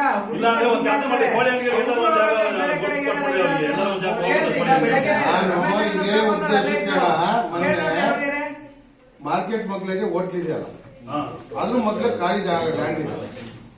ಈ ಉಳಿಯೋ ಕಡೆ ಜನಕ್ಕೆ ಹೈವೇ ಓಡಾಡೋದಕ್ಕೆ ಕಾಣೋದು ಬೇಡ. ಆ ಕಡೆ ಬಾಗ್ಲು ಮಾಡ್ಬಿಟ್ಟು ಅದು ಆ ಕಡೆಯಿಂದ ಮತ್ತೆ ಬಾಗ್ಲು ಮಾಡಿ 2 ಸೈಡ್ ಮಾಡಿ ಅಲ್ಲಿಗೆ ಒಂದು 30 ಅಂಗಡಿ ಇರಬೇಕು. Huliyar total chicken, mutton, fish ಅಲ್ಲಿ ಮಾಡಿ ಟೆಂಪ್ರವರಿ ಸೆಡ್ ಒಂದು 50-60 ರೂಪಾಯಿ ಸೆಡ್ ಆಗ್ತಾವ ಅಂತ ಹೇಳಿ ಮೆನ್ಷನ್ ಮಾಡಿದೆ. ಎಲ್ಲ ಮಾಡಿದ್ರೆ ನಮ್ಮ ಕೌನ್ಸಿಲರ್ ಬೇಡ ಕಣ್ರಿ ಹಂಗೆ ಅಲ್ಲಿ ಮಾಡ್ಬಿಡೋಣ. ಯಾಕಂದ್ರೆ ಅಲ್ಲಿ ಒಂದು ದೋಸ್ತ್ ಬಂದಿದಾವಲ್ಲ, ಮಧ್ಯಾಹ್ನ ಎಲ್ಲ ಎತ್ತದಾಗುತ್ತೆ. 12 ಗಂಟೆ 1 ಗಂಟೆ ವರ್ಷಕ್ಕೆ ಎಲ್ಲದೂ ಎತ್ತದಾಗುತ್ತೆ. ಅಲ್ಲಿ ಗಾಡಿ ನಿಲ್ಲಿಸ್ತಾನೆ, ಆ ಕಸ ಎಲ್ಲ ತಮ್ಮಂದು ಅದಕ್ಕೆ ಡಂಪಿ ಮಾಡ್ತಾರೆ. ಅನ್ನ ತಗೊಂಡೋಗಿ ಯಾವ್ದೋ ಗುಂಡೊಳಗೆ ಹಾಕೋಬಹುದು. ನಿಮ್ ಕೌನ್ಸಿಲರ್ ಬೇಡ ಅಂತ ಕೌನ್ಸಿಲರ್ಗಳು ಮಾತು ಕೇಳಿದ್ರೆ ಸಾರ್ವಜನಿಕ ಕೌನ್ಸಿಲರ್ ಅಂತಂದ್ರೆ ಮಾಡೋದಿದೆ ಮಾಡ್ಲೇಬೇಡಿ ಅಂತ ಹೇಳಿ ಕೌನ್ಸಿಲರ್ ಒಂದು ಅಡಿ ಮಾತ್ರ ಸೀಮಿತ. ನಾವು ಸಾರ್ವಜನಿಕರಿಗೋಸ್ಕರ ಉಳಿಯೋರು ಪಟ್ಟಣಭಾಷೆದ ಕೇಳ್ತೀರ. ಸ್ಕೂಲ್ ಬಿಟ್ಟ ಕಾಲೇಜ್ ಸ್ಕೂಲ್ ಬಿಟ್ಟ ಇಲ್ಲಿ NPS ಹತ್ರ ಬನ್ನಿ ಸರ್. ಕಮ್ಮಿ ಅಂದ್ರು 10-12 ನಾಯಿ ಸಾಯಂಕಾಲ ಬಿಟ್ಬಿಡಿ. ಕೌನ್ಸಿಲರ್ ಮಾತು ಕೇಳಬೇಡ್ರಿ. ಕೌನ್ಸಿಲರ್ ಒಂದು ವಾರ್ಡ್ ಮಾತ್ರ ಸೀಮಿತವಾಗಿರ್ತಾರೆ. ಎಬಿಸಿ ಇವಾಗ ಅದು ಅದರಲ್ಲಿ ಅದಕ್ಕಿಂತ ಮುಂಚೆಲಿ ಕೋಳಿ ಅಂಗಡಿ ಮಾಡಿ ನೋಡಿದ್ವಿ. ಇಲ್ಲೇ ಇದೆ ರಾತ್ರಿ ಹೊತ್ತು ಯಾರು ಬರಂಗಿಲ್ಲ.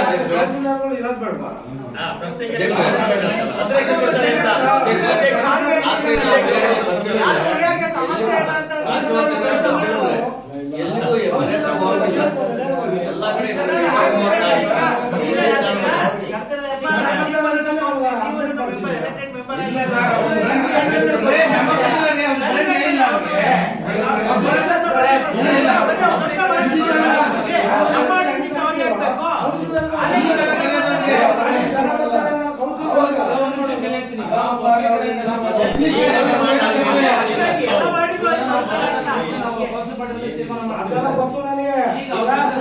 ಈಗ ಇಷ್ಟು ಜನ ಇಷ್ಟೊತ್ತಪ್ಪ ಹೇಳುದು ಒಂದು ಪಾಯಿಂಟ್ ಪಾಸ್ ಮಾಡ್ತಾರೆ.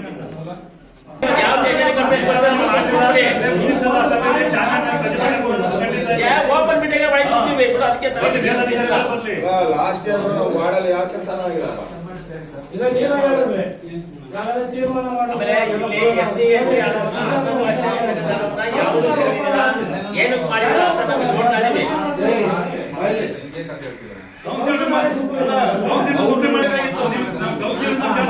ಸಾರ್ವಜನಿಕ ಬೇಕಾಗಿರೋದು ಜನ ಬರ್ತಾರೆ ಒಂದು ವಾರ್ಡ್ ಮಾತ್ರ ಅಷ್ಟೇ. ಅವರು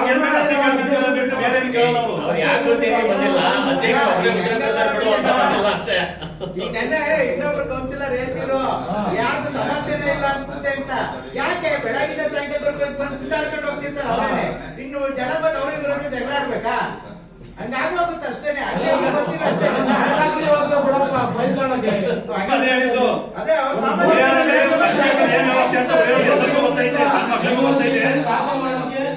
ಕಂದಾಯ ಕಟ್ಟಕ್ಕೆ 3 ದಿನದಿಂದ ತಿರುಗ್ತಾ ಇದ್ದಾರೆ. ಹಂಗೆಲ್ಲ ರಮೇಶ್ ಫಸ್ಟ್ ಬೇಸ್ ಮ್ಯಾನೇಜ್ಮೆಂಟ್ ಸರಿ ಇಲ್ಲ. ಪಂಚಾಯತಿ ಒಳಗೆ ನ್ಯೂನ್ಯತೆಗಳು ಜಾಸ್ತಿ ಇದಾವೆ ಪ್ರತಿಯೊಂದು.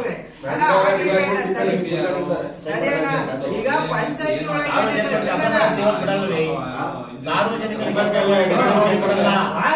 ನಾವೀಗ ಈಗ ಮಾತಾಡ್ತಾ ಇದೇನ್ ಗೊತ್ತಾ, ಏನಾರ ಆಗ್ಬೇಕಾಯ್ತು ಒಂದ್ ಸ್ವಲ್ಪ ಹೇಳೋಣ.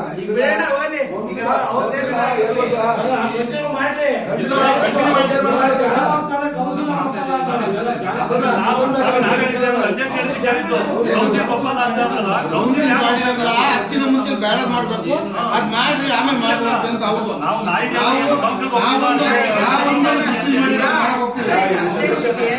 ಈಗ ಸರಿ ಆಯ್ತು. ಈಗ ಅಟೆಂಡಿಗೆ ನಾಯಿಗೊಂದು ವ್ಯವಸ್ಥೆ ಮಾಡ್ಕೊಡ್ಬೇಕು. ತಿಂಗಳೊಳಗೆ ಆಗ್ಬೋದಣ್ಣ.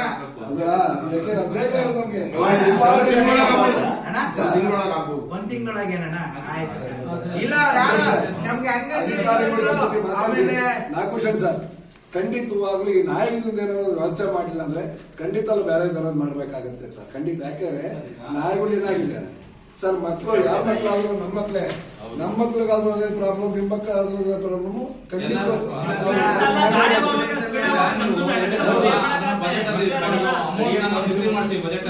ನಿಗದಿ ಮಾಡಿ ಅದಕ್ಕೆ ಟೆಂಡರ್ ಕರೆದು ABC ಮಾಡೋ ಕೆಲಸ ಮಾಡ್ತೀವಿ ಸರ್.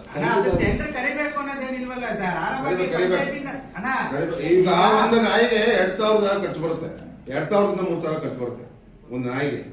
ಅದನ್ನ ಹಿಡ್ಕೊಂಬಂದು ಒಂದು 4-5 ಅದನ್ನ ನಾವೇ ಮೇಂಟೈನ್ ಮಾಡ್ಬೇಕು, ಚೆಕ್ ಮಾಡಿ ಪ್ರೋಸೆಸ್ ಮಾಡ್ಬೇಕು. ಆ ನಾಯಿಗೆ ಆ ಇಂಜೆಕ್ಷನ್ ಆದ್ಮೇಲೆ ಇದೆಲ್ಲ ಮಾಡಕ್ಕೆ ಒಂದು 2,000-3,000 ರೂಪಾಯಿ ಖರ್ಚು ಬರುತ್ತೆ. ಡಾಕ್ಟರ್ ಕರ್ಕೊಂಡು ಮುಂಚೆ ಇಂಜೆಕ್ಷನ್ ಕೊಟ್ಟು ಸಾಯಿಸ ಇಲ್ಲ, ಅದಿಲ್ಲ, ಅದು ಇಲ್ಲ. ಪ್ಲಸ್ ತಾಂಡೋಗಿ ಇಲ್ಲಿಂದ ತಾಂಡೋಗಿ ಫಾರೆಸ್ಟ್ ಲ್ಯಾಂಡ್ಗೆ ಅಲ್ಲಿಗೆ ಇಲ್ಲಿಗೆ ಬಿಡ್ತಿದ್ವಲ್ಲ, ಅದು ಇಲ್ಲ. ಇಲ್ಲೇ ಏನಾದ್ರು ನಿಯಂತ್ರಣ ಜಾಸ್ತಿ ಆಗೋದನ್ನ ಕಮ್ಮಿ ಮಾಡ್ಕೊಂಡು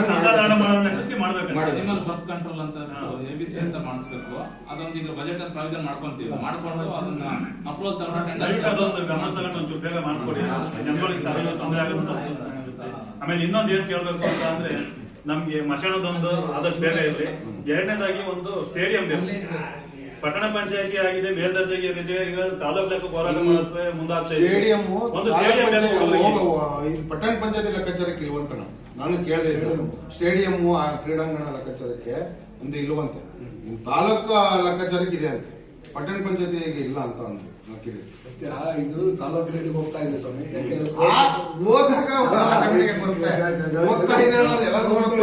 ಈಗ ತಿಂಗಳಲ್ಲಿ ಉಳಿಯಾರಿಗೆ ಕೋರ್ಟ್ ಬರ್ತಾ ಇದೆ.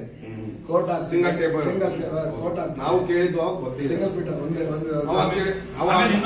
2 ವರ್ಷ ಆಯ್ತು ಕೇಳಿ. ಕೋರ್ಟ್ ಒಂದು ಸಿಂಗಲ್ ಟೇಬಲ್ ರಿಜಿಸ್ಟರ್ ವಾರಕ್ಕೆ ಒಂದ್ ದಿವಸ ರಿಜಿಸ್ಟರ್ ಅದೊಂದು ಮಾಡಿದ್ರೆ ಅನುಕೂಲ. ಅದು ಬರ್ತಾ ಇದೆ. ನಾವೆರಡಕ್ಕೂ ನಾನು ಲೆಟರ್ನು ಕೊಟ್ಟಿದ್ದೆ. ಒಂದು ಕ್ರೀಡಾಂಗಣ ಬೇಕೇ ಬೇಕು. ಯಾಕೆ ಈಗ ಕ್ರೀಡಾಂಗಣ ಅಂತ ಯಾವ್ದು ಮಾಡ್ತಿದ್ರು, ಯಾವ್ದು ಸ್ಕೂಲ್ ಬರ್ತಾರೆ, ಯಾಕ್ರಿ ಬರ್ತೀರಾ ಅಂತ ಅವ್ರು ಸ್ಕೂಲ್ ಅವರು ಕೇಳ್ತಾರೆ, ಇಲ್ಲ ಇನ್ನೊಬ್ರು ಹೇಳ್ತಾರೆ ಇವ್ರು ಆಡೋದ್ ಬೇಕಾ ಅಂತ. ಅದ್ರ ಬದಲು ಕ್ರೀಡಾಂಗಣ ಅಂತ ಒಂದಿದ್ರೆ ಅದಕ್ಕೆ ಎಲ್ಲ ಅಲ್ಲೋಗಿ ಸೇರ್ಕಂತ. ಯಾಕೆ ನಮ್ಗೆ ಯಾರ ಮಕ್ಕಳಾದ್ರೂ ಮಕ್ಕಳು ಬೇಕೇ ಬೇಕು ಕ್ರೀಡಾಂಗಣ. ಹೌದು, ಎಲ್ಲಾರ್ಗೂ ಬೇಕು. ಆಮೇಲೆ ಇನ್ನೊಂದು ಈಗೇನು ಗ್ರಾಮದಲ್ಲಿ ನೀವು ಇದಾಗಿದೆ, ಅದು ರೋಡ್ಗಳೆಲ್ಲ ಆಗಿದೆ, ಪಕ್ಕ ಚರಂಡಿಗಳು ತೀರ ಕೆಳಗಡೆ ಇದೆ. ಚರಂಡಿಗಳು ಡೌನ್ ಆಗಿರೋದ್ರಿಂದ ಏನಾಗ್ತಿದೆ, ನೀರು ರಸ್ತೆ ಮಾಡಿದ್ರೆ ನೀರು ಹರಿಯೋದ್ರಿಂದ ರಸ್ತೆ ಹಾಳಾಗ್ತಿದೆ. ಹೊಸದಾಗಿ ಮಾಡಿದ್ರೆ ರಸ್ತೆಗಳು ಪಕ್ಕದಲ್ಲಿ ಚರಂಡಿಗಳು ಎಷ್ಟು ಒಂದು 4-5 ವಾರ್ಡಲ್ಲೇ ಅದೇ ತರ ಆಗಿದೆ. ಏನಾಗಿದೆ ಚರಂಡಿ ಹೊಸವಾಗಿಲ್ಲ, ಹಳೆ ಚರಂಡಿಗೆ ಹೊಸ ರಸ್ತೆ ಆಗಿದೆ. ಹೊಸ ರಸ್ತೆ ಆಗಿರೋದು ಚರಂಡಿಗೆ ಈಗ ಹೊಸದಾಗಬೇಕು. ಅದನ್ನ ಹೊಸ ಮಾಡ್ತಿ ಬಿಡ್ರಿ. ಅದು ಇವಾಗ ಏನಾಗಿದೆ ಅಂತಂದ್ರೆ, ರೋಡ್ಗೆ ಅಂತ ಬಂದಿತ್ತು ದುಡ್ಡು ಅನುದಾನ ರೋಡ್ಗೆ ಹಾಕ್ತಿವಿ, ಅದನ್ನ ಚರಂಡಿ ಅಡ್ಜಸ್ಟ್ಮೆಂಟ್ ಮಾಡಂಗಿಲ್ಲ. ಅದ್ ಮಾಡಿದೀವಿ, ಏನಾದ್ರು ಬರ್ಲೆ ಬರೀ ಚರಂಡಿಗೆ ಅಂತಾನೆ ಬರ್ತಾನ. ಏನು ಬಿದ್ದ ನೀರು ಹೋಗಕ್ಕೆ, ಮಳೆ ನೀರು ಹೋಗಕ್ಕೆ ಅಂತಾನೆ ಮೆನ್ಷನ್ ಮಾಡಿ ಅನುದಾನ, ಅದಕ್ಕೋಸ್ಕರನೇ ಟೆಂಡರ್ ಕರೆಯೋದಿರುತ್ತೆ. ಅವಾಗ ಅದನ್ನ ಹಾಕೊಂಡಿರ್ತೀವಿ. ಈಗ ಬಿದ್ದ ನೀರ್ಗೆ ಹೋಗೋದಾಗ ಇದ್ರಲ್ಲೇ ಮಾಡ್ಸಿದ್ವಿ. ಇವಾಗ ಇದು ಆಂಜನೇಯ ದೇವಸ್ಥಾನ ರೀಸೆಂಟ್ ಆಗಿ ನೀವು ಟಾರ್ ಮಾಡ್ತೀವಿ, ಡಾಂಬರೀಕರಣ ಮಾಡ್ಸಿದ್ರಲ್ಲ, ಅದನ್ನ ಯಾರು ಈಗ ಚೆಕ್ ಮಾಡೋರು, ಯಾರು ಕ್ವಾಲಿಟಿ ಇದೆ ಅಂತ ನೋಡೋರು ಯಾರು? ಅದನ್ನೆಲ್ಲ ಯಾರು ಬಂದಿಲ್ವ ಸರ್? ಈಗ ಬೈಕ್ ನೋಡಿ, ನಮ್ಮ ಏರಿಯಾಗೆ ಬಂದ್ರೆ ನಾನು ಕರ್ಕೊಂಡು ಹೋಗ್ತೀನಿ, ಯಾವುದೇ ಬೈಕ್ ನಿಲ್ಲಿಸ್ರಿ 2 ನಿಮಿಷ ವಿತಿನ್ ನಾವು ಮನೆಗೆ ಏನಾಗಿದೆ ಗೊತ್ತಾ? ಅದು ಕೇಳಿದ್ವಿ, ಸಾರ್ವಜನಿಕರು ಹೇಳಕ್ಕೆ ನಾವು ಅದು ಪ್ರಶ್ನೆ ಮಾಡಿ ಕೇಳಿದ್ವು. ಹೆಚ್ಚು ಕಮ್ಮಿ 1.5 ತಿಂಗಳು 2 ತಿಂಗಳು ಬೇಕು ಟೈಮ್. ಪ್ಲಸ್ ಇನ್ನೊಂದು ಏನಾದ್ರು, ಹೆವಿ ಲೋಡ್ ಗಾಡಿನೇ ಓಡಾಡ್ಬೇಕು ಅಲ್ಲಿ ಟಾರ್ ಹಾಕಿದ್ಮೇಲೆ. ಬಿಸಿಲಿಗೆ ಉಬ್ಬುತ್ತೆ, ಕಿತ್ಕೊಂಡು ಹೋಗೋ ಲೆಕ್ಕಾಚಾರಕ್ಕಾಗುತ್ತೆ ಅಂದ್ರೆ ಅಲ್ಲಿಗೆ ಗಾಡಿಗಳು ಚೆನ್ನಾಗಿ ಓಡಾಡಂಗಿದ್ರೆ ಅದಕ್ಕಾಗಿ ಅವರು ಸಣ್ಣ ಗಲ್ಲಿ ರೋಡ್ಗಳು ಟಾರ್ ರೋಡ್ ಮಾಡ್ತಿಲ್ಲ, ಸಿಸಿ ರೋಡ್ ಮಾಡ್ತಿರೋದು. ದೊಡ್ಡ ರೋಡ್ ದೊಡ್ಡ ವೆಹಿಕಲ್ ಓಡಾಡುತ್ತಲ್ಲ ಅಲ್ಲಿಗೆ ಟಾರ್ ರೋಡ್ ಮಾಡ್ತಿರೋದು. ಈ ಬಾಳ ಜಾಸ್ತಿ ಬಿಡಬೇಕು. ಬಾಳ ಬಿಡ್ಬೇಕು. ಹೈವೇ ಅದಕ್ಕಾಗಿ ಹೈವೇನು ಅಷ್ಟೇಣ, ಮಳೆ ಬಂದಾಗ ನೀರು ಅದ್ರೊಳಗಿರುತ್ತೆ, ಗಾಡಿ ಲೋಡ್ ಬಂದ ಹಿಡಿಕೆ ಬಸ್ಕೊಂಡ್ ಬಿಡುತ್ತೆ, ಆಚೆಗೆ ಹೋಗ್ಬಿಡುತ್ತೆ, ಅವಾಗ ಟಾರ್ ಬಾಳಿಕೆ ಬರುತ್ತೆ. ಅದಕ್ಕೆ ಅದೆಲ್ಲ ಮಾಡಿರ್ತಾರಲ್ಲ ಆಮೇಲೂ ಅದು ಕಾಪಾಡಬೇಕು. ಹೆವಿ ಲೋಡೆ ಹೋಗ್ಬೇಕು. ಅಧ್ಯಕ್ಷ ಈಗ ರಸ್ತೆ ಮಾಡೋದಂತ ವೈಬ್ರೇಟ್ ಇದೆ, ಅದು ರೋಲರ್ ವೈಬ್ರೇಟ್ ಇದ್ದೇ ಇರುತ್ತೆ. ಅವ್ರಿಗೆ ವೈಬ್ರೇಟ್ ಆಗಕ್ಕೆ ಹೇಳ್ಬೇಕು. ವೈಬ್ರೇಟ್ ಹಾಕಿ ಆಮೇಲೆ ಹಾಕ್ಬೇಕು. ವೈಬ್ರೇಟ್ ಆಗಿ ರೋಲರ್ ಹೊಡೆದೇ ಆಗ್ತಿರೋದು. ರೋಡ್ ಕೆರೆದು ದಬ್ಬಲ್ಲಿ ಹಾಕಿ ಎಲ್ಲ ಲೆವೆಲ್ ಹೆಂಗ್ ಬರ್ತಾನೆ ಸರ್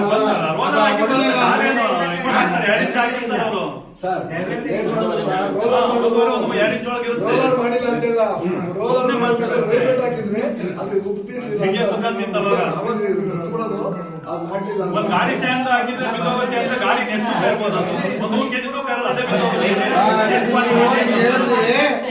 ನಾನು ಇದ್ರ ಬಗ್ಗೆ ಪಿಡಿ ಅವ್ರಿಗೊಂದು ಪ್ರಶ್ನೆ ಮಾಡಿದೆ. ಅಲ್ಲದೆ ಅಲ್ಲಿ ಟಾರ್ ಹಾಕ್ತಿದ್ರೆ ಏನಾಗ್ತದೆ ಅಂತ ನಮ್ಗೆ ಗೊತ್ತಾಗ್ತಿಲ್ಲ, ಯಾರು ಮಾಡ್ತಾರೆ ಯಾರು ಬಿಡ್ತಾರೆ. ನಾವೆಲ್ಲ ಇದೀವಿ ಕಣ್ರಿ ಆಫೀಸರ್. ಅದಕ್ಕೆ ನೀವು ಏನು ಆರ್ಡರ್ ಮಾಡಿದ್ದೀರಾ, ವರ್ಕ್ ಆರ್ಡರ್ ಕೊಟ್ಟಿದ್ದೀರಾ, ಟೆಂಡರ್ ಮಾಡಿಸಿದ್ರೆ ಸೈನ್ ಮಾಡಿದ್ರೆ ಮುಗ್ದೋಗ್ತು. ಇನ್ ಮುಂದಕ್ಕೆ ಮಾಡಕ್ ನಾನೇನ್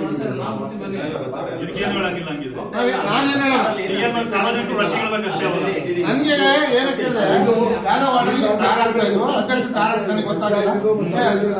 ಇಂಜಿನಿಯರ್ ಕೇಳಿದ್ರೆ ಸರ್ ಏನಿಲ್ಲ, ನೀವು ವರ್ಕ್ ಆರ್ಡರ್ಗೆ ಇಂತಿಂತ ಕಡೆ ಅಂತ ಜಾಗ ಮೆನ್ಷನ್ ವರ್ಕ್ ಮಾಡ್ತೀವಿ ನಾವು ಅಷ್ಟೇ.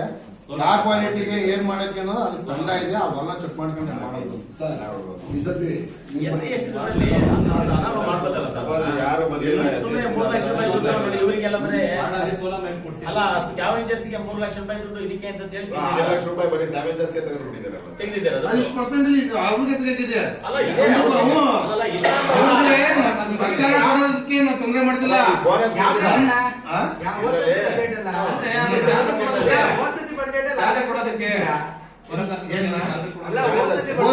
ಬಜೆಟ್ ಆಗಲ್ಲ ಇದು. ಇವಾಗ ನಾವು ಕಂದಾಯ ಕಟ್ತೀವಿ, ಕಂದಾಯ ದುಡ್ಡಲ್ಲೂ ಇಷ್ಟು ಪರ್ಸೆಂಟೇಜ್ ಅವ್ರಿಗೆ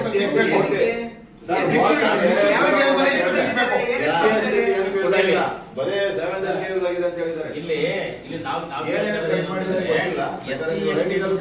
ಅಮೌಂಟ್ ಇರ್ತಕ್ಕಂಥ ನೀವು ಸ್ಕ್ಯಾವೆಂಜರ್ಸ್ಗೆ ಎಷ್ಟು ಅಮೌಂಟ್ ಅಂತ ಮೆನ್ಷನ್ ಮಾಡಿದ್ರೆ ನೋಡಿ. ನಾವ್ ಹೇಳ್ತೇವೆ ಅದಕ್ಕೆ ಅಷ್ಟೊಂದು ದುಡ್ಡು ನೀವು ಮಾಡದ ನೋಡಿ. ಈಗ ಸೋಲಾರ್ ಬೇಕಲ್ಲ ಅಲ್ವಾ ಅಂತ ಯಾಕೆ ಸೋಲಾರ್ ಅಂತ ಬರಲ್ಲ. ನಾನು ಹೇಳ್ತೇನೆ ಸೋಲಾರ್ ಅಂತ ಮೆನ್ಷನ್ ಮಾಡಿದ್ದೆ ಹೇಳಲ್ಲ.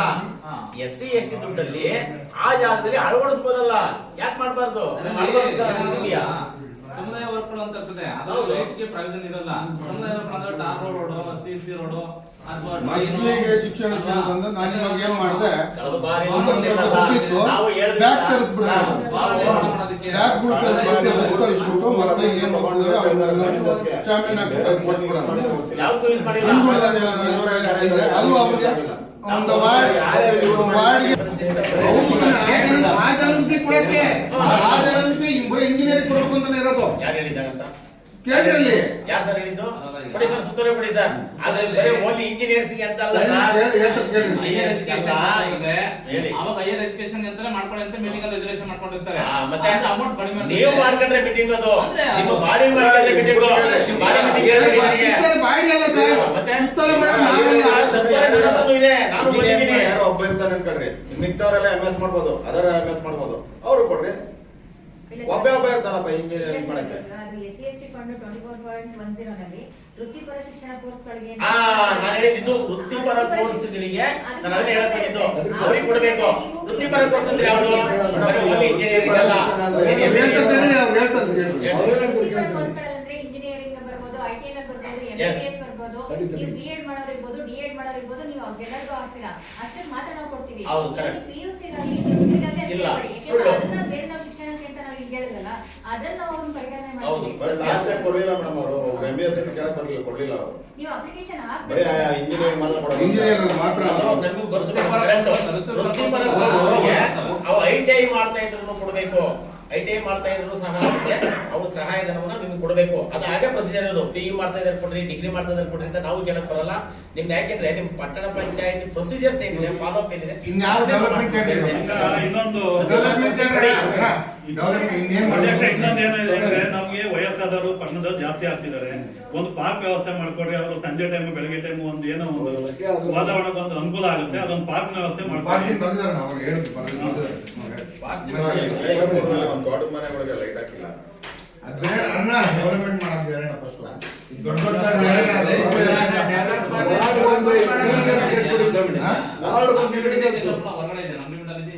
ಬರೀ ಯೂನಿವರ್ಸ್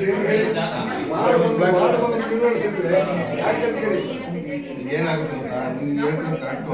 ಮೇಂಟೆನೆನ್ಸ್ ಆಗಲ್ಲ, ಸುಮ್ಮನೆ ಮೂರಿ ಬಿದ್ದು ಎಲ್ಲ ಅಲ್ಲಿರ್ತವೆ.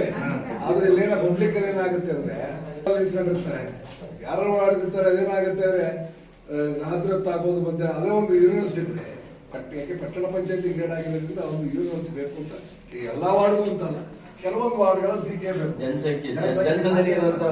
ಅಂತ ವಾರ್ಡ್ ಒಬ್ಬರಿಗೆ ಒಂದು ವ್ಯವಸ್ಥೆ ಮಾಡ್ಕೊಡಿ. ನೋಡಿ ಕೆಲವು ವಾರ್ಡ್ಗಳಲ್ಲಿ ಅಂಗನವಾಡಿ ಜಾಗ ಇಲ್ಲ. ಇವಾಗ ಅಲ್ಲೇ ಮಾಡ್ಬೇಕು. ಅಂಗನವಾಡಿ ಅಲ್ಲೇ ಹಾಕೊಂಡಿದ್ದಾರೆ. 14ನೇ ವಾರ್ಡ್ ಇದ್ದು ಅಂಗನವಾಡಿಗೆ ನಾವು ಇದನ್ನು ಗುರುತಿಸಿದ್ವಿ, ಜಾಗ ಗುರುತಿಸಿದ್ವಿ. 3 ಸತಿ ಗುರುತಿಸಿದ್ವಿ. ಭೂತಪ್ಪ ಇವರಿಂದ CO ಇದ್ದಾಗ ಅವರು ಗೊತ್ತಾಕೊಂಡ್ಬಂದು ಅದಕ್ಕೆ ಹಣ ಬಿಡುಗಡೆ ಮಾಡಿಸ್ತೀವಿ ಅಂತ ಇದು ಮಾಡಿದ್ರು. ಬೇಲೆ ಕೊಟ್ಟು ಹಾಕಿದ್ವಿ, ಬರುತ್ತೆ ಸರ್. ತಿರ್ಗಾ ಮೇಡಮ್ ಅವರು ಹೇಳ್ತಾರೆ, ಸರ್ ಅದನ್ನು ಕ್ಯಾನ್ಸಲ್ ಆಗಿದೆ ಅಂತ ತಿರ್ಗಾ ಗುರುತು ಮಾಡಬೇಕು. ತಿರ್ಗಾ ಅದನ್ನೇ ಗುರುತು ಮಾಡಬೇಕು. 3 ಸತಿ ಅದನ್ನೇ ಗುರುತು ಮಾಡಿದ್ದೆ ಗುರುತು ಮಾಡಿದ್ರೆ. ಹೌದು ಸರ್, ಬಿಡೋಣ. 14 ವಾರ್ಡು ಏನು ಲೆಕ್ಕಕ್ಕೆ ಇದ್ದಂಗೆ ಆಗ್ಬಿಡೈತಿ. ಎಲ್ಲಾ ವಿಚಾರದಲ್ಲಿ ಬರೀ ಅವ್ರದ್ದೇ ಅಂತಲ್ಲ, ಚರಂಡಿ ವಿಚಾರದಲ್ಲಿ ಆಗಿರ್ಬೋದು, ರೋಡಿನ ವಿಚಾರದಲ್ಲಿ ಆಗಿರ್ಬೋದು. ಸರ್ ಹೇಳ್ತಿದ್ದೀನಿ ಅಣ್ಣ, ಒಂದೇ ಒಂದು ಫಸ್ಟ್ ಎಲ್ಲಾ ಸೈಟ್ ವರ್ಗು ಖಾಲಿ ಇರೋ ಜಾಗದಲ್ಲಿ ಎಲ್ಲಾ ಕಸ ಸುರಿತಿದ್ದಾರೆ, ಬೇಲಿ ಬೆಳೆದಿದೆ. ಈಗ ಏನಾರ ಮತ್ತಿರ್ಗ ವೈರಸ್ ಜಾಸ್ತಿ ಆಯ್ತು ಅಂದ್ರೆ ಉಳಿಯಾರೆಲ್ಲ ಜಾಸ್ತಿ ಆಗುತ್ತೆ. ದಯವಿಟ್ಟು ಎಲ್ಲಾರ್ಗು, ಯಾಕೆಂದ್ರೆ 3-4 ವರ್ಷದ ಕೆಳಗಡೆಗೆ ಚೀಫ್ ಆಫೀಸರ್ ಏನಿದ್ರು ಅವ್ರು ಎಲ್ಲಾರ್ಗು ಒಂದ್ಸತಿ ಹೇಳ್ಕೊಂಡ್ ಬಂದಿದ್ರು, ನೋಟಿಸ್ ಕೊಟ್ಟಿದ್ರು. ಈಗಲೂ ಅಷ್ಟೇ ನೀವೊಂದು ಅದನ್ನ ಮಾಡ್ಕೊಡಿ ಸರ್. ಎಲ್ಲಾರ್ಗು ಒಂದ್ಸತಿ ವಾರಂಟ್ ಮಾಡ್ಬಿಡಿ.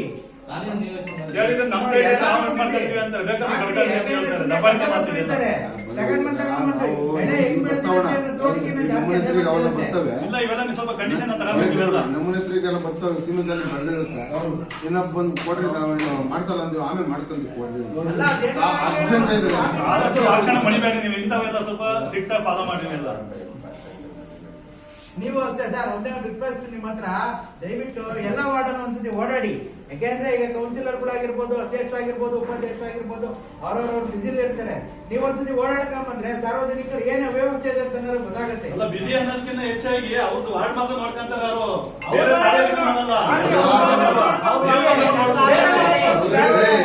ಓಡಾಡ್ತಾರೆ. ಯಾಕೆ ಓಡಾಡಲ್ಲ? ನಾವೇ ವಾರ್ಡ್ಗಳಿಗೆ ಹೋಗಲ್ಲ ಅಷ್ಟೇ. ಸೈಟ್ಗಳು ಕ್ಲೀನ್ ಆಗಿಲ್ಲ ಅಂದ್ರೆ ಸೊಳ್ಳೆಗಳು ಜಾಸ್ತಿ ಆಗ್ತದೆ. ಆ ಸೊಳ್ಳೆಗಳು ಜಾಸ್ತಿ ಆಗಿದ್ರೆ ಈ ಪೂರ್ತಿ ಜನಕ್ಕೆ ಕಾಯಿಲೆ ರೋಗ ಜಾಸ್ತಿ ಆಗಿದೆ. ಏನಾಗಿದೆ ಅಂದ್ರೆ ಖಾಲಿ ನಿವೇಶನ ಏನೋ ತಗೊಂಡ್ಬಿಟ್ಟಿರ್ತಾರೆ ಸರ್, ಅವರೆಲ್ಲ ಹಳ್ಳಿನಲ್ಲಿ ಇರ್ತಾರೆ. ಅವ್ರ ಅಡ್ರೆಸ್ ಸರಿಯಾಗಿ ಸಿಗಲ್ಲ ನಮ್ಗೆ. ಅವ್ರನ್ನ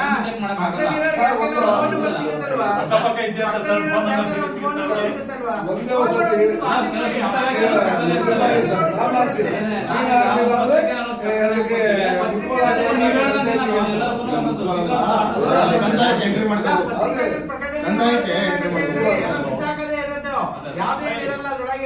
ಏನಾಗಿದೆ, ಕೆಲವು ಸರ್ವೆ ನಂಬರ್ ಅದು ನಮಗೆ ಇಲ್ಲ ಪಂಚಾಯತ್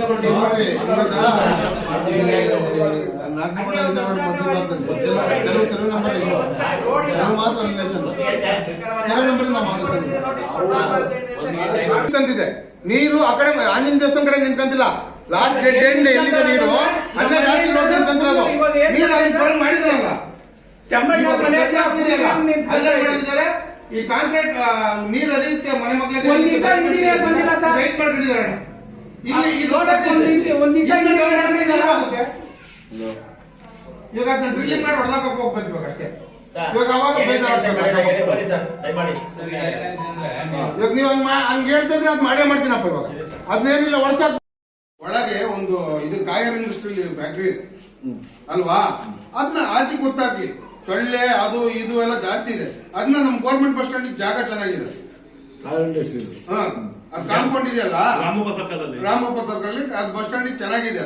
ಅದನ್ನ ಬೇಕಾದ್ರೆ ಅದು ಕೈಗಾರಿಕಾ ಉದ್ದೇಶದ ಮುಂದಕ್ಕೆ ಹಳ್ಳಿ ಕಾಲಲ್ಲಿ ತಗೊಂಡೋಗಿ ಹಾಕೊಳ್ಳಿ. ಅದು ಯಾಕಂದ್ರೆ ನಾರು ಸೊಳ್ಳೆ ಗಲೀಜು ಎಲ್ಲ ಬರುತ್ತೆ. ವರ್ಷ ಮಾಡ್ಕೊಳಕ್ ಒಂದು ಲೆಟರ್ ಹಾಕ್ತಾನ ಅಂತ ಅಂದ್ಕೊಂಡಿದ್ದೀನಿ. ಮಾಡಿ ಅದು ಒಳ್ಳೆ ಜಾಗನು ಕರೆಕ್ಟ್ ಆಗುತ್ತೆ. ಚಿಕ್ಕನಹಳ್ಳಿ ಗೌರ್ಮೆಂಟ್ ಬಸ್ ಸ್ಟ್ಯಾಂಡ್ ಇದೆಯಲ್ಲ ಅದಕ್ಕಿಂತ ದೊಡ್ಡದೇ ಜಾಗ. ಬಸ್ ಸ್ಟ್ಯಾಂಡ್ ಮೇಲೆ ಮಾಸ್ಕ್ ಹಾಕಿಸ್ಕೊಡೋಣ. ಇದುವರೆಗೂ ಸಜೆಷನ್ ಕೊಟ್ಟಿದ್ದೀನಿ ಸರ್. ಅದರಲ್ಲಿ ಮೊದಲೇ ಏನಾಗಿದೆ ತಾಂಡವಚಾರ ಕೊಟ್ಟಿರೋದಕ್ಕಂತಂದ್ರೆ ಪಟ್ಟಣ ಪಂಚಾಯತ್ ವ್ಯಾಪ್ತಿಯಲ್ಲಿ ಪಾರ್ಕ್ಗಳ ಅಭಿವೃದ್ಧಿಗೆ ಆದ್ಯತೆ ನೀಡಿ ಅಂತ ಹೇಳಿದ್ದಾರೆ. ಎರಡನೇದು ಜಗದೀಶ್ ಅವರು ಹೇಳಿದರೆ ವಾರ್ಡ್ ನಂಬರ್ 12ರಲ್ಲಿ ಬೋರ್ವೆಲ್ ನೀರು ನವೀಕರಣ ಶುದ್ಧ ನೀರಿನ ಘಟಕ ನಿರ್ಮಾಣ ಮಾಡಿಕೊಡಿ ಅಂತ ಕೇಳಿದ್ದಾರೆ. ಮತ್ತೆ ಬಸ್ ಸ್ಟ್ಯಾಂಡ್ ನಲ್ಲಿ ಸಾರ್ವಜನಿಕ ಶೌಚಾಲಯ ಹಾಗೂ ಶುದ್ಧ ನೀರಿನ ಘಟಕ ನಿರ್ಮಾಣ ಮಾಡಲು ಕೋರಲಾಯಿತು ಅಂತಂದಿದೆ. ಮತ್ತೆ ಬಸ್ ಸ್ಟ್ಯಾಂಡ್ ನಲ್ಲಿ ಬೀದಿ ಬದಿ ವ್ಯಾಪಾರಿಗಳನ್ನು ತೆರವುಗೊಳಿಸಿ ಅಂದ್ರೆ ಬಸ್ ಸ್ಟ್ಯಾಂಡ್ ಬಸ್ ನಿಲ್ಲಲು ವ್ಯವಸ್ಥೆ ಮಾಡ್ಕೊಳ್ಳೋದಕ್ಕೆ ಕೇಳಿದ್ರಿ. ಮತ್ತೆ ವಾರ್ಡ್ ನಂಬರ್ 11 ರಾಮಗೋಪಾಲ್ ಸರ್ ಅದ್ರಲ್ಲಿ ಮಿಸ್ಟೇಕ್ ಇದೆ. ಬಸ್ ಸ್ಟ್ಯಾಂಡ್ ಅಲ್ಲಿ ಅಂತ ಕೇಳಿಲ್ಲ, ಪಾರ್ಕಿಂಗ್ ವ್ಯವಸ್ಥೆ ಮಾಡಿ ಅವ್ರ ಹಿಂದಗಡೆಗೆ ಅಲ್ಲೇ ಬಸ್ ಸ್ಟ್ಯಾಂಡ್ ಒಳಗೆ ಗಾಡಿ ನಿಲ್ಲಿಸ್ಕೊಂಡ್ರು.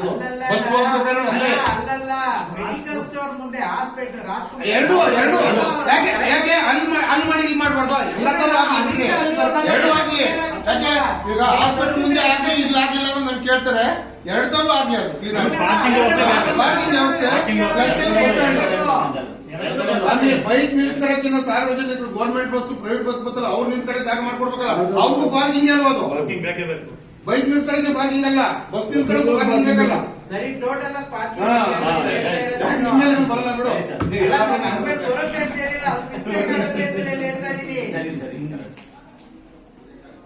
ಅದು ರಾಜ್ಕುಮಾರ್ ರೋಡ್ ಅಂಗಡಿ ಪಾರ್ಕಿಂಗ್ ಬರುತ್ತಾ ಸರ್? ಅದು ಅಂಗಡಿ ಮುಂದೆ ನಿಲ್ಸ್ಕೊಂಡು ವಾರ್ಡ್ ನಂಬರ್ 11 ರಾಮಗೋಪಾಲ್ ಸರ್ಕಲ್ ವರೆಗೂ ಚರಂಡಿ ಮುಂದುವರಿಸಲು ಅದೊಂದಿದೆ. ಮತ್ತೆ ರಾಜಕಾಲುವೆ ಹಾಗೂ ಸಣ್ಣ ಕಾಲುವೆಗಳನ್ನು ಅಗಲೀಕರಣ ಮಾಡೋದಕ್ಕೆ ತಹಶೀಲ್ದಾರ್ಗೆ ಪತ್ರ ಬರೆಯೋದು ಅದೊಂದು ತಗೊಂಡಿದ್ದೀವಿ. ಮತ್ತೆ ಸ್ಮಶಾನ ಜಾಗವನ್ನು ತುರ್ತಾಗಿ ಗುರುತಿಸಿಕೊಡೋ ತಹಶೀಲ್ದಾರ್ಗೆ ಲೆಟರ್ ಮಾಡೋದಕ್ಕೆ ಅದೊಂದಿದೆ. ಮತ್ತೆ ನಾಯಿಗಳ ಹಾವಳಿ ಜಾಸ್ತಿ ಆಗಿದೆ ನಾವು ತಡೆಗಟ್ಟೋದಕ್ಕೆ ಏನ್ ಕ್ರಮ ತಗೋಬೇಕು ಅದನ್ನು ಒಂದಿದೆ. ಮತ್ತೆ ಕ್ರೀಡಾಂಗಣ ಅಭಿವೃದ್ಧಿ ಸಂಬಂಧಪಟ್ಟಂಗೆ ಅದೊಂದಿದೆ ಪಾಯಿಂಟ್. ಖಾಲಿ ನಿವೇಶನಗಳಲ್ಲಿ ಗಿಡಗಂಟೆಗಳು ಬೆಳೆದಿರೋದ್ರಿಂದ ತೆರವುಗೊಳಿಸೋದಕ್ಕೆ ಮಾಲೀಕರು ನೋಟಿಸ್ ಕೊಡೋದು ಅದೊಂದಿದೆ.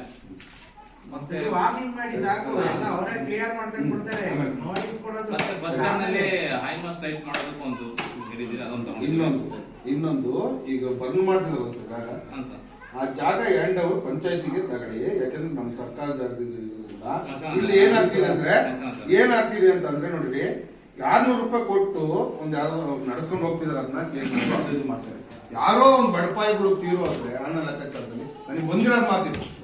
ಕ್ಲೀನ್ ಆಗಿ ಸುಡಲ್ಲ, ಅದ್ ಮಾಡಲ್ಲ, ಅವ್ರಿಗೆ ಕೊಡಕ್ಕೆ ಅವ್ರು ನಾವಿಲ್ಲ, ಯಾವ್ದೋ ಊರಾಗಿದ್ದೀವಿ ಅನ್ನ ಲೆಕ್ಕಾಚಾರ. ಉಣಕ್ಕೂ ಜಾಗ ಇಲ್ಲ, ಸುಡ್ಸಕ್ಕೂ ನಮ್ ಪಂಚಾಯತಿ ಜಾಗದವ್ರು ಬೀಗ ಕೊಡಿಸ್ತಿಲ್ಲ ಅಂದ್ರೆ ನಾವ್ ಇದಾಗ್ತೀವಿ. ಅದ್ ನಮ್ ಹ್ಯಾಂಡ್ ಓವರ್ ತಾಡಂಗ ಕೆಲಸ ಮಾಡ್ತಿದ್ದಾರೆ. ಯಾರೋ ಅವಾಗ ಯಾರೋ ಟ್ರಸ್ಟ್ ಮಾಡ್ಕೊಂಡು ಅದ್ ನಡೆಸ್ಕೊಂಡು ಹೋಗ್ತಾರ. ಇವತ್ತೇನಾಗ್ತಿದೆ, ಕ್ಲೀನ್ ಆಗಿ ಸುಡಲ್ಲ ಅನ್ನೋ ಲೆಕ್ಕಾಚಾರಕ್ಕೆ ಏನ್ ಮಾಡ್ತಾರೆ ಅವರು, ನನ್ ಊರಾಗಿಲ್ಲ, ಅಲ್ಲಿದ್ದೀನಿ ಇಲ್ಲಿದ್ದೀನಿ ಅನ್ನೋದು. ಕೆಲವೊಂದು ಇದಕ್ಕೆ ಸೀಮಿತ ಆಗಿತ್ತು. ಅವ್ರು ಮಾಡ್ಕೊಂಡಿರೋದು ಸೀಮಿತ ಆಗಿಲ್ಲ, ಮಾಡ್ಕೊಂಡಿದ್ರು. ಆದ್ರೆ ಈಗೆಲ್ಲ ಮುಂಚೆ ಮಾಡೋರು ನಮ್ಗೆ ಕೆರೆ ಜಾಗದಲ್ಲಿ ಗುಣಕ್ ಜಾಗ ಇದ್ದಿದ್ರಿಂದ ಯಾರು ಹತ್ರ ಕಡೆ ಹೋಗ್ತಿರ್ಲಿಲ್ಲ. ಈಗ ನಮ್ಗೆ ಜಾಗ ಇಲ್ದಿದ್ದ ಉದ್ದೇಶಕ್ಕೆ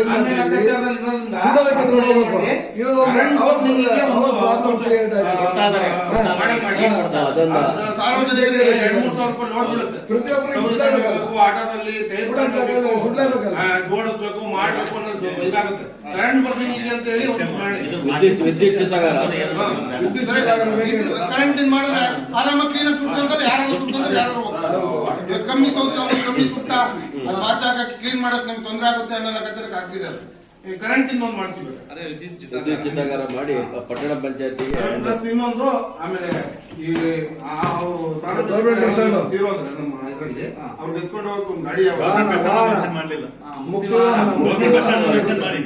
ಮುಕ್ತಿ ವಾಹನ ಪಟ್ಟಣ ಪಂಚಾಯತ್ ಒಂದು ಗೌರ್ಮೆಂಟ್ ಬಸ್ ಸ್ಟ್ಯಾಂಡ್ ಒಂದು